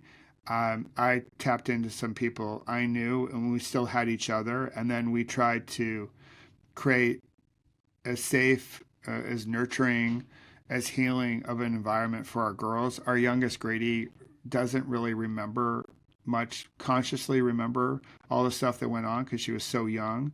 I think Elle remembers less of it as time goes on. She was again 3.5, but definitely like the surgeries that dad went through, all the hospital visits, like all that stuff early on, that definitely left a mark with them. And I think they have an appreciation of of community, of what it means to be in a loving relationship. They have a good sense of like what it means to be resilient and endure. And my oldest wrote a blog post several years ago, because the day changed our lives, all of our lives. And she wrote a blog post really to the driver in hopes that the day also changed his life. And I think it most certainly did change his life. I don't know how, but everyone that was involved in my case, it changed their lives. It's a ripple effect. And I wake up every day in a big way to honor everyone that's been part of my care team. I've been part of our fabric, our tapestry, or like whatever analogy you want to use, to honor how how they showed up for us, because we didn't do it. I certainly didn't do this by myself. It took so many people, and so what I try to do, not from a place of I want to pay back the burden I cost you, um, but more about just honoring how you all showed up. I want to try to live as full of life as possible, and try to pay your generosity and your effort and your energy, and try to pay it forward, Mm-hmm. as opposed to thinking I want to pay it back like I'm in debt to Mm-hmm. you. I want to take how you've shown up for me over all these years, and today I'm going to show up and I'm going to try to give that out and pay it forward, and continue this beautiful ripple. And Mm-hmm. if I can do that, then that's a pretty cool day when Yeah. we're able to do that. Yeah. What's one piece of wisdom or advice or insight that you could give to someone who in this moment is feeling like their family would be better off without them and the burden that their physical illness or injury might be bringing to the family? If someone's going through that right now, I would say, like, I can appreciate where they're at, because I was also there. What they're going through is obviously different than what I went through, because we all go through our experiences in a unique way. But I can appreciate how that thought may pop up. And what I would try to do is have a conversation with the person and try to highlight ways where that belief is not true, that the people want you in their lives, they need you in their lives, and you're not a burden. And I can tell someone you're not a burden, like, but really the conversation is more about helping them see through their own lens that they are not a burden, and the people who love them, who are in their lives, they want that person around. Mm-hmm. Yeah, it comes back, at least for me, to what we talked about in the beginning about allowing space for everything to be true. You can feel like a burden, and let's question where that isn't true, and also recognize that circumstances are hard. They're more challenging maybe than they used to be. Things have changed. That can be true. And it can also be true that they still want you here. Your family still loves you. You still deserve to be here. You still have a role to play in this life. And so creating space for everything to be true. And I wanted to ask you one last question about the accident and then kind of segue into your journey after that. What is your relationship now to the anger that you had towards the driver for causing that accident? I've let that go. We had a moment where we were able to go to Auschwitz in 2012, and we were on a family vacation to Europe, and we started in France and then we ended up in Krakow, Poland, and we went to Auschwitz. There was a woman named Eva Kor. She passed away in 2019. She's a Holocaust survivor, twin Holocaust survivor. The rest of her family all died there. She eventually immigrated to the U.S. and lived in Terre Haute, Indiana. And she's really quite well known, although it's not without controversy. She basically forgave the Nazis, not because they deserve forgiveness, but because she did. Yep. That she felt like if she carried around the resentment and the anger toward them throughout her whole life, putting that massive boulder in her backpack and carrying that around with her, my language, not hers, that she couldn't show up in the way that she wanted to in the world. So she forgave them, not because they deserved forgiveness, but because she did. She needed to take that rock out of her backpack so she could live the life she wanted to live. And when I heard that under the July heat at Auschwitz, and I had worked on forgiving the driver, but I wasn't really fully there. I spent the train ride back from Auschwitz to Krakow thinking about how can she forgive them, and I can't seem to forgive the driver. And so what do I need to do to let that go so I can take that rock out of my backpack and live the life, or live closer to the life I truly desire. So I know he didn't set out that morning to run me down. He was a distracted driver, and there are millions of distracted drivers on the road every day that cause damage to people's lives. And he is just one of those people. So I know he wasn't intending to get after O'Brien and like, let's mow him down, and I hate cyclists. He was just at that moment, a really distracted, bad driver. And if I keep on festering on that, then I can't live the life that I want to live. Yeah. Because what kind of toll does it take on you to hold on to that kind of anger and resentment? It's so taxing. It's an energy drain. Because anytime one of the chronic issues as it relates to my accidents pops up, it's so easy to go back to that. Every time I feel like an electric surge in my foot, that driver, Yep. You know what? All that does is it makes that pain, that nerve pain, worse. It doesn't make it better. It gets more intense and it lasts longer. So it happened. Things happen. And not everything happens for a reason, but things happen. And this whole thing happened for me. Some would say it happened to me. So either way. Yeah. But it happened. And then I get to write the narrative around why it happened. And part of my narrative is to let go of things that don't help me heal, to let go of things that don't allow me to put a good ripple into the world, and try to show up in a way where I'm role modeling the change like I wish to see in this world. I just want to hammer that home because the topic of forgiveness is one that I find myself getting pretty riled up about, because there's a lot on the interwebs lately in the social media about different therapists telling people you don't have to forgive so-and-so. I understand why they're saying that. And that's not my understanding. And I don't think it's your understanding of forgiveness, is that it's not about the other person. It's not even about the past event. It's not even about like what you might have done to yourself in the past. Forgiveness is not about the external person or event.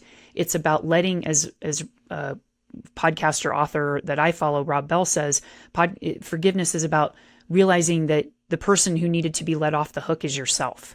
And so doing it, as you say, for yourself, to take that toll off of you that hanging on to that anger, that resentment, that disappointment, whatever it is having on you. So the forgiveness is about yourself, because otherwise it gets in the way of you accepting and finding the autonomy and responsibility that you have for your response to the situation and to everything after that. And so I hear you finding that autonomy and responsibility to find, how can I change my relationship and my response to this situation. So talk to me about how you found that autonomy and responsibility and how you started to move your life forward in a new direction after the accident.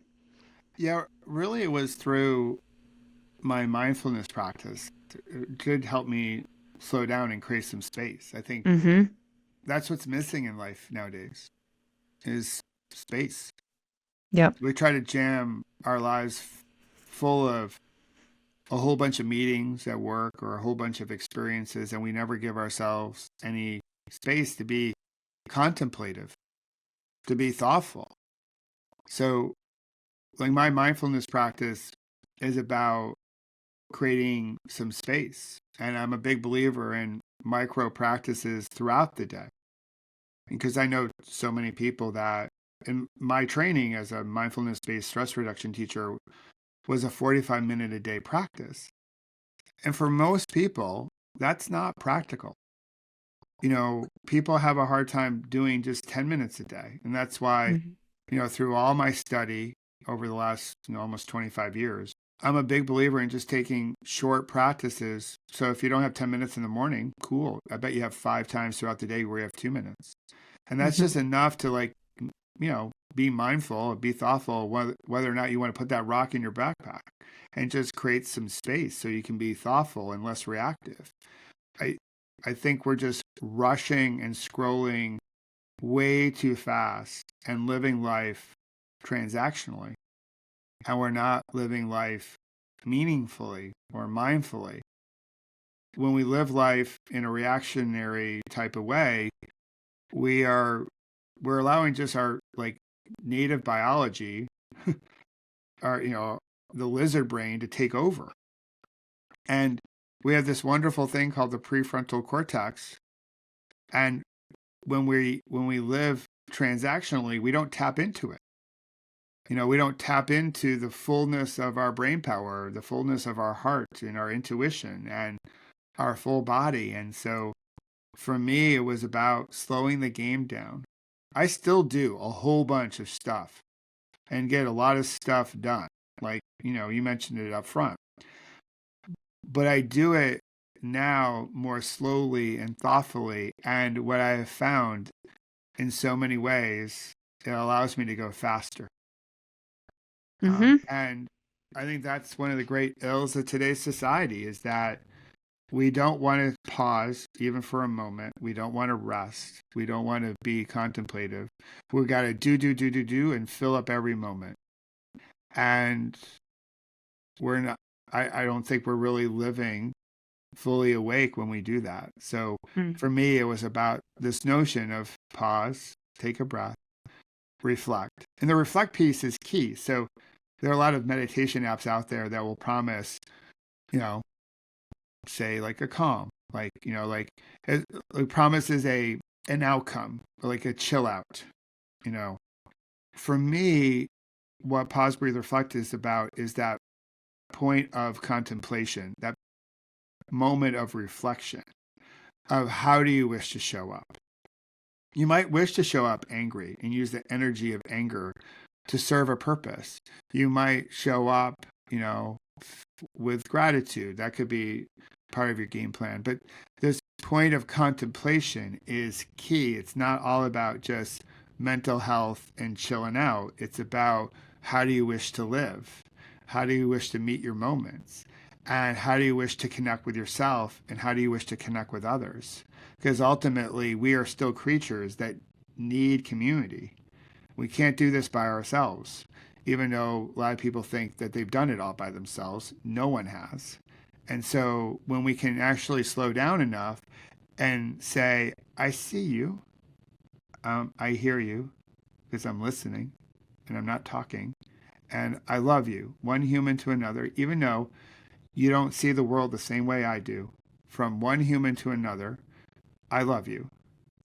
And if we could do that more often, I do believe we can find a way to have better conversations so we can solve the things that we need to solve for all of us and not just some of us. I agree. I in my experience, I think that mindfulness is so misunderstood and thrown around a lot in this culture that people don't really know what it is. And when I teach mindfulness, I invite folks to recognize it's a mindful way of life, because it's not about chilling out or checking out or even necessarily relaxing. It's about equipping you with a foundation and practices and teachings to more fully support you in how you're responding to and in relationship with life and those around you. And I want, for folks who don't know, can you give us a brief explanation of what mindfulness-based stress reduction, MBSR, is? Yeah, mindfulness-based stress reduction was the creation of Jon Kabat-Zinn. He found Zen meditation and traveled to the East and brought the practice back, and then it got embedded in the University of Massachusetts Medical Center as a treatment modality for people dealing with chronic pain and depression and other chronic health conditions, as a way to like have a different relationship with their illness or their suffering. Because that's what mindfulness can help us do, change our relationship with the pain that we're experiencing, the suffering that we may be going through. And so John brought it over, and there's been a lot of great scientific rigor around the benefits of it, but it is a 45-minute a day practice. And so I found it as I went through my recovery. And so I was in the early phases of my recovery, so it made sense. But coming back into my corporate life, doing 45 minutes a day with like 2 young kids and like a busy household, like I couldn't find that time. And so I love the practice, because the practice has been so healing to me and healing to so many millions of people across the planet. But what I've found through my experience is that when we try to go after something really big all at once, 45 minutes, half an hour, 20 minutes, it's hard to be consistent with the practice. So people are like, oh yeah, I do it when I remember. I do it only when I'm stressed out. And my feeling is we should try to do this consistently every day. We should practice mindfulness when we're not stressed out, when we're not anxious, because that helps us like learn how to do the practice when the conditions are a bit better. If we're only doing something when we are under fire, it makes it harder to develop a healthy practice, one that we can live with for our lifetime. So my feeling is, and the research now is proving this out, because one question in mindfulness that really has not been studied enough, but is starting to be studied now, is, well, what's the proper dose? How long should you do it? How often should you do it? What type of meditation? Like, there's very little research on, well, how long do you sit for? And the answer that's given a lot, well, sit for a half an hour. Why is that? Well, that's what Buddha did. I'm like, okay. Buddha didn't work in corporate America, so we just bring these, like, well, that's just what so-and-so did. And so you just do that. So the good thing is that there's research now that micro practices, because that's my belief, is like, do little practices throughout the day. And that's what Pause, Breathe, Reflect is all about. I have longer practices that I guide people through. So if you have more time, awesome. But a lot of people don't have a ton of time. And if we can start with a small practice, one that you can do consistently every day, then it becomes, this is just what I do. It's how I live. And it becomes less transactional and more a part of who we are as beings. I know that there are going to be a lot of people listen to this who are in physical pain, discomfort, like you were after your accident. And there can be an expectation of wanting to find something to fix that, to make it not be painful. And so as we sit here and say, well, mindfulness is not there to make you feel better. It's there to help you change your relationship to the pain. I can hear some people saying, well, why the hell would I want to practice that then? What good does that do me? So can you put in practical terms for us what practicing mindfulness or mindfulness-based stress reduction, and we'll get into the distinction between that maybe in a little bit, the practical benefits of changing your relationship to the pain? Sure. And this is just my experience. Mm-hmm. So I've had multiple surgeries. And what happens in the US with surgery is that they usually give you like high octane pain meds. It's one of the reasons why we have an addiction problem in this country. And so through mindfulness-based stress reduction, through meditation, through my pausing, breathing, and reflecting, instead of fighting the pain, trying to push against it, which just pushes back on you, or denying that it's there, or trying to ignore it, or what have you, which we tend to do when things get uncomfortable. We try to take something. It numbs it away. The pain is still there. It just puts a mask on it, makes us feel good. Just like when we're feeling stressed, that third glass of wine or that pint of ice cream, like that's just a way to numb our pain.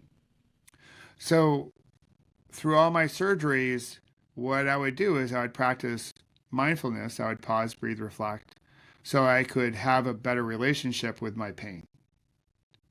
What that allowed me to do was not to be on high dose or high octane pain meds, but actually take something that was a little bit more mild. So in some cases, I still took pain relief as a prescription, but I didn't have to take the big doozies that can lead to addiction. So again, Mm-hmm. this is just my experience. And in some cases, I didn't need any pain meds because, and there are moments where it felt uncomfortable. I also will say that I've had moments through all the surgeries where I needed something that was really strong. Like the breathing wasn't effective enough in that moment. But there are plenty of cases where it helped me come off of meds sooner or have meds that weren't so addictive or side effect inducing or just overall strong.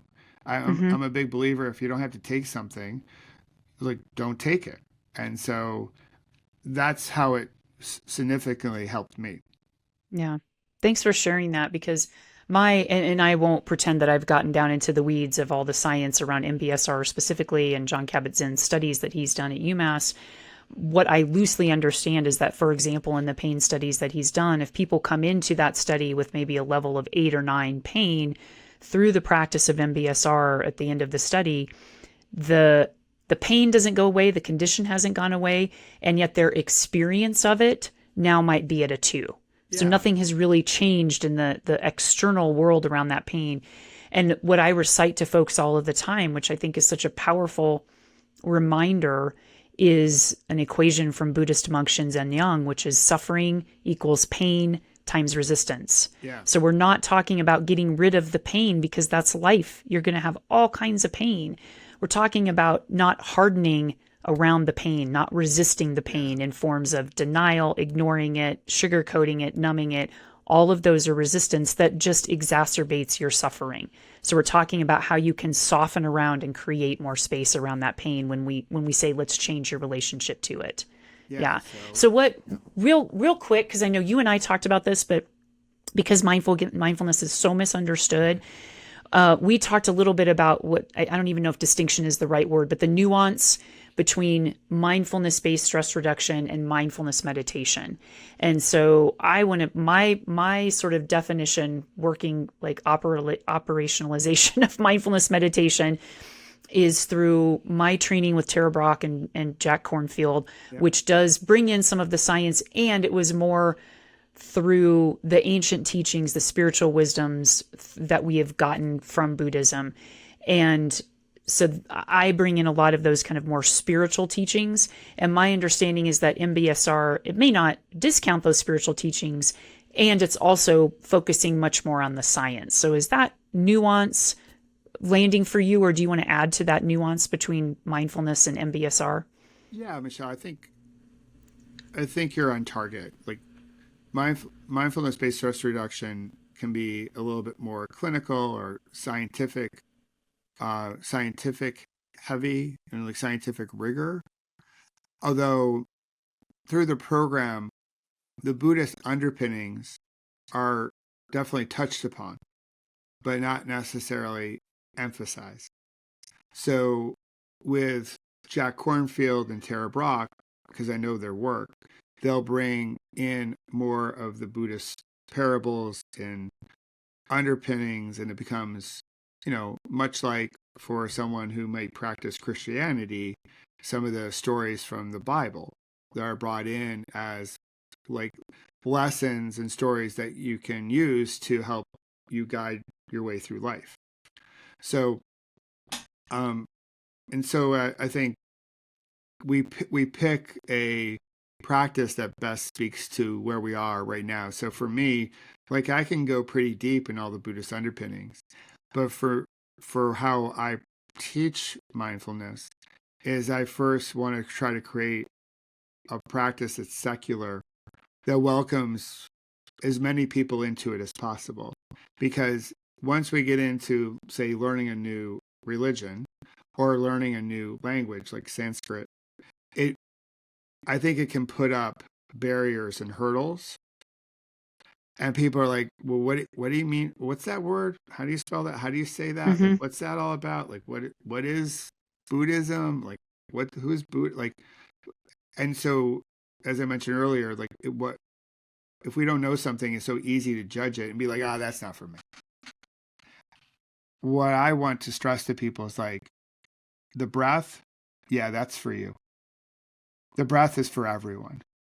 And by starting with a practice of pausing, breathing, and reflecting, and in that contemplation, maybe you practice gratitude, you can start there.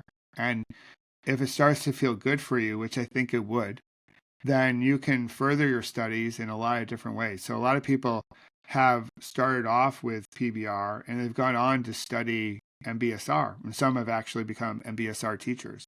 And some Mm-hmm. have actually gone deeper in terms of more of the Buddhist underpinnings. So maybe PBR is a gateway meditation practice. Yeah. I want to bring it in, and it's something easily digestible for folks.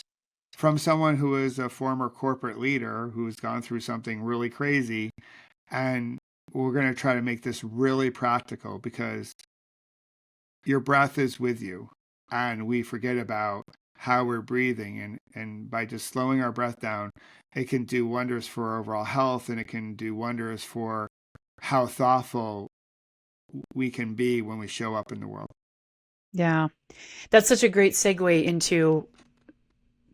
into talking about, and I feel like I'm gonna have to have you back so we can also get down into the nitty gritty of how you made the shift from the corporate world to opening your own business and being an executive coach. So that might have to be a whole nother conversation. That But sounds like a plan. That's cool. I know, like, I want to segue into that because, again, similarly, coming from a lawyer background, which I was in corporate world, I was federal government, but sort of same mindset in terms of like really high achieving quote. I don't even know what the hell that means. Quite honestly, I think you can, everybody's high achieving. And so, yeah, achiever, yeah. like everybody's high achieving in a different way. I don't want to connote that like high achieving only exists in the corporate world. Right. So, but that kind of that corporate professionalism, like there's a lot of resistance to softer practices, more ancient wisdom, because they're all about like the evidence, the benefits, what's the bottom line, our ROI, all of that.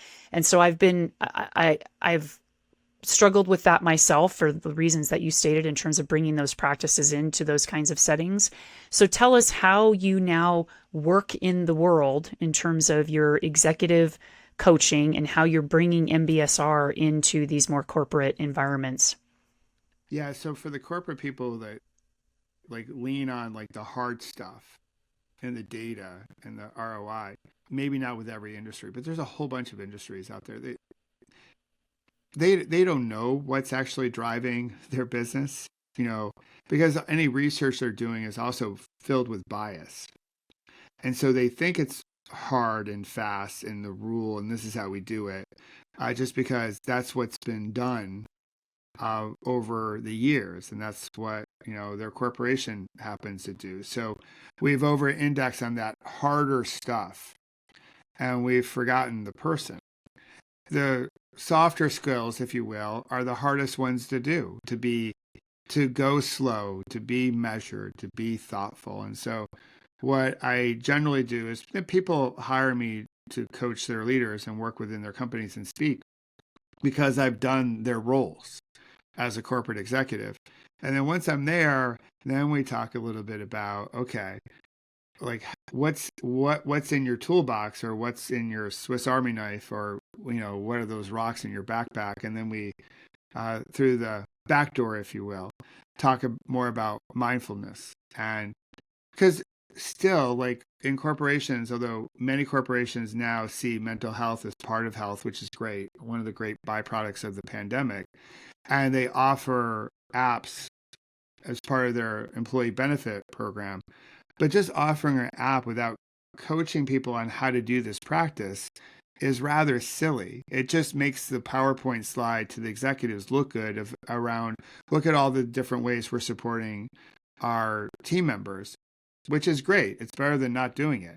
But to really do it well, to say, no, no, no, we're going to be the type of company that takes a minute before their meetings just to get grounded and centered.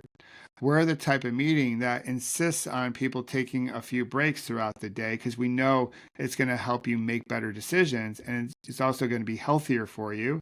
And you're not going to bring some of your work stress home with you. So your home life is going to be better. And if your home life is better, then your work life is going to be better. Like the companies I like to deal with really want to say, well, let's make this a way of doing work. Where Yes. we are with Yeah. mindfulness in corporate life is like, oh no, this is like, oh, you're stressed out, you need to meditate, which Yeah. is so, it, it I don't even know what the right word is It for it. puts the onus on the individual. I think there was an article in the Harvard Business Review a couple Yeah. years ago about how this whole kind of corporate well-being initiative has gotten kind of off the rails a little bit, because a lot of corporations are doing it just to quote check the box, Yes. and they're putting the onus on the individuals to, here you go do all these things, but we're going to keep the corporate culture and how we conduct our business the same, and you can't do that. Yeah, we haven't done any type of structural changes to work. In essence, like the biggest thing is like, where are we going to do our work? It was in the office. We can never work remotely. We found out we can work remotely fairly well. And then we realized, well, we're social creatures. You need to get back into the office. And now it's like maybe a hybrid for a lot of people. So those things are structural changes really driven by the pandemic. Mm-hmm. But we really haven't done much beyond that to say, hey, listen, if there's a heavier burden that we all carry because we just know more thanks to social media and our phones, life has always been uncertain, but we know more of the uncertainty today. Things are moving faster than ever. So how do we structure our work better? How do we support each other in a different way? How do we make mindfulness as a way of doing our work, as opposed to a nice logo we put up on a slide and no one does? And so I think that's where we're getting it woefully wrong in corporate life Yeah. around mental health and just overall well-being and focus and productivity. We need to change how we're working. We need to change how we're meeting. And that's why, like, I'm so optimistic around the whole concept of pause, breathe, reflect, because it's bite-sized pieces that corporations can do. Mm-hmm. It's not, hey, we're going to take 45 minutes throughout the day to meditate. No one's going to do that. But if I say, how about if we take 2 minutes before this meeting to make sure that we're good and clear and we're paying attention to the meeting? How does that sound? A lot of companies will say, oh, yeah, I like that. Can you teach us how to do that? And how to develop that as a practice so it becomes a way that we do our work here. Yep. It's just translatable from the individual. I mean, if we're talking about people developing a more mindful way of life overall, so that there's like a formal practice and a quote informal practice, so it just all blends together, we translate that into the corporate world. There's a corporate way of work and life. And so getting companies to be able to develop, it comes back to what you said about consistency and building those habits. And that may look like starting very small. Yeah. So you've mentioned pause, breathe, reflect, and we've kind of danced around it. So I want to zero in on that, and then we'll kind of start to wrap this up. Tell me what motivated you to start. I know what motivated you, but what really was the seed that started pause, breathe, reflect, and what exactly is pause, breathe, reflect? Yeah. So the accident and the recovery was my portal into mindfulness. And then Yeah. as I thought about what I was doing, I was like, okay, I'm pausing. taking a few breaths, much like that timeout that I referenced earlier, Yeah. and having a moment of reflection. So I would call these breaks PBR breaks, which I thought were really funny because a lot of people think of PBR and think of Pabst Blue Ribbon. Yep. So I thought I was being really clever and funny, and I was sort of laughing with myself.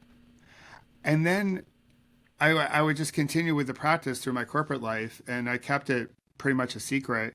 When I became an executive coach 10 years ago, I started writing about it a little bit more. But it was really the pandemic that really called me forward to say, we need this now.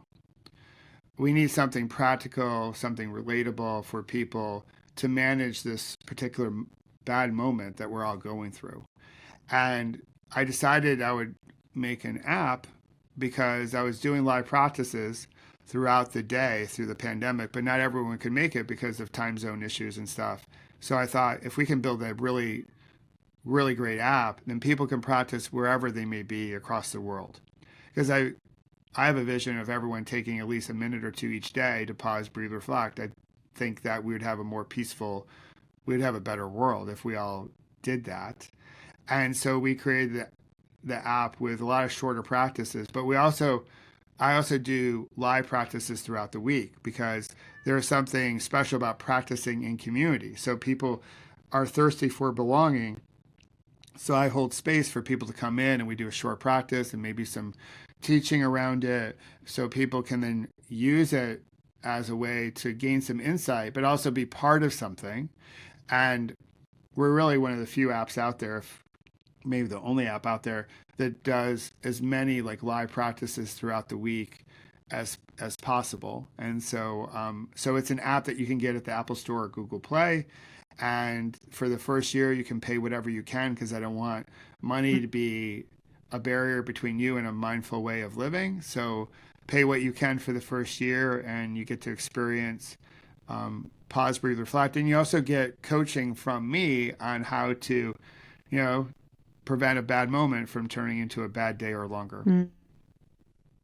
That's awesome. And I'm going to make sure we have the link for that in the show notes, of course. And I love that you've created community within the app too, because again, kind of coming back to Gen Xers, and I know I've been guilty of this myself when I first started practicing mindfulness, and I still haven't built this up to the way that I want it, but it's a solo endeavor. And it's so important to do it in community. And Gen Xers are very rugged individualists for a number of reasons. And I think the more that we can lean into doing these practices in community, the better. So I'm really grateful that that app is out there. Is there anything, Michael, before we get into our lightning round, our Gen X lightning round, anything that I didn't ask you that you want to talk about or elaborate on? Yeah, it was very thorough, but I know we could probably talk even longer than we already have.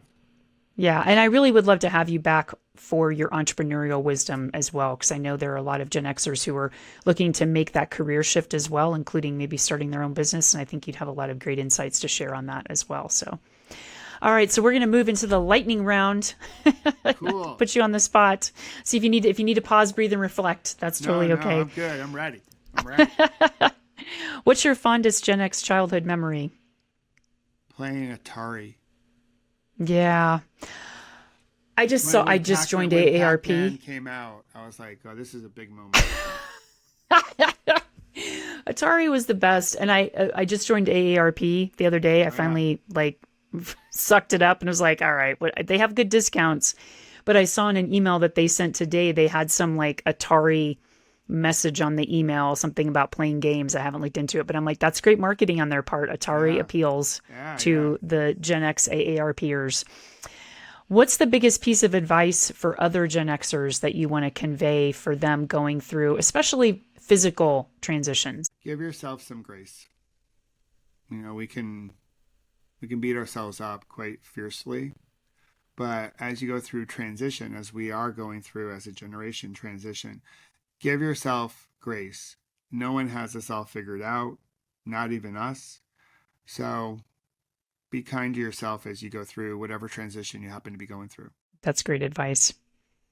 What's your favorite Gen X era word or phrase? Well, I think this is a Gen X word that has come back in popularity, but it's the word sick. Like, that's sick. And so I find my youngest daughter saying that a lot, and I'm like, oh, wow. Oh, really? Yeah, she's like, "That's so sick, Dad." I'm like, "Yeah, yeah, it is. It's sick." Yeah, it So is. I do appreciate that word. That's awesome. What would be your Gen X era theme song for your life? Enjoy the silence. Oh, love that song. Oh, yeah. Really good song. And what are you most proud of being a Gen Xer? Well, I think we're the greatest generation ever. Like, I think, we're breaking new ground, and we're bringing, it, in so many ways, it's a little bit of a lost generation, but I think we Hmm. bring a lot of wonderful qualities into our communities and into our workforces that maybe the boomers didn't bring and millennials may not bring. But I think there's something really cool about Gen Xers, whether it's like the independence that we had to develop. We have, I think, a really clever sense of humor, which I totally appreciate. We have, I think, really great music. So, I think it's I think all of it. Like going back to some of the themes that were talked about, it's like all of it. So I think it's this generation that doesn't get a lot of fanfare because boomers and millennials have taken up so much oxygen in the conversation. But I think we're we're a pretty cool generation that um, is is currently shaping the world, and I feel optimistic that we can get through this period of transition and hopefully help help the rest of the world live a little bit better. Yeah, and kind of quietly shaping the world Yeah, behind the scenes a little bit, yeah, which we're kind of good with. We yeah. don't We are sort of necessarily need like, the fanfare. yeah, we don't, of all the generations that are like, top of mind from Gen Z, millennials, baby boomers, and Gen Xers, we I think we get less attention, but I think we are putting a beautiful ripple into the world. Yeah, absolutely. So where can people find you, Michael? Well, you can find my app on the App Store or Google Play, and then for everyone else, you could go to michaelobrienshift.com and you can find out how to connect with me there and social media and all that jazz. Yeah, and you have a big presence on LinkedIn, so I'll make sure and put Yeah. your LinkedIn page in the show notes. And you do have a discount for our listeners too on merchandise for Pause, Breathe, Reflect. It's code GenX. You get 50% off, which is a Yeah, pretty big and discount the for merch, the merchandise. PBR merch is pretty awesome. Just Which saying. you have one hanging in the background there for Yeah, folks who aren't watching the video or can't see. It's a very simple, cool kind of Gen X-y style T-shirt with a yeah, circle with the writing that's kind of symbolic of like 70s writing that says pause, breathe, reflect. So it's yeah. cool merch. It's great. It's pretty cool. Super Yeah. soft. Thanks so much. Thanks so much, Michael. I'm so deeply grateful to have this connection with you. I do want to have you back for another episode. And thanks for all the work that you're doing in the world and the wisdom that you shared here today. Thanks, Michelle. It was great to connect, and yeah, I look forward to our next conversation. What an epic journey that conversation was. I'm so grateful to have gotten to make the connection with Michael. I'm going to put all of his information and resources in the show notes. And I'd love to hear from you what you took away from this episode, especially if you're someone who's trying to navigate a physical transition of any sort.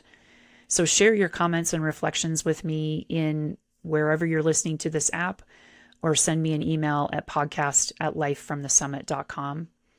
Thanks so much for listening and tuning in. And remember to take just a few seconds, if you can, to hit like, rate, and review on the podcast. And until next time, stay gold, Gen Xers.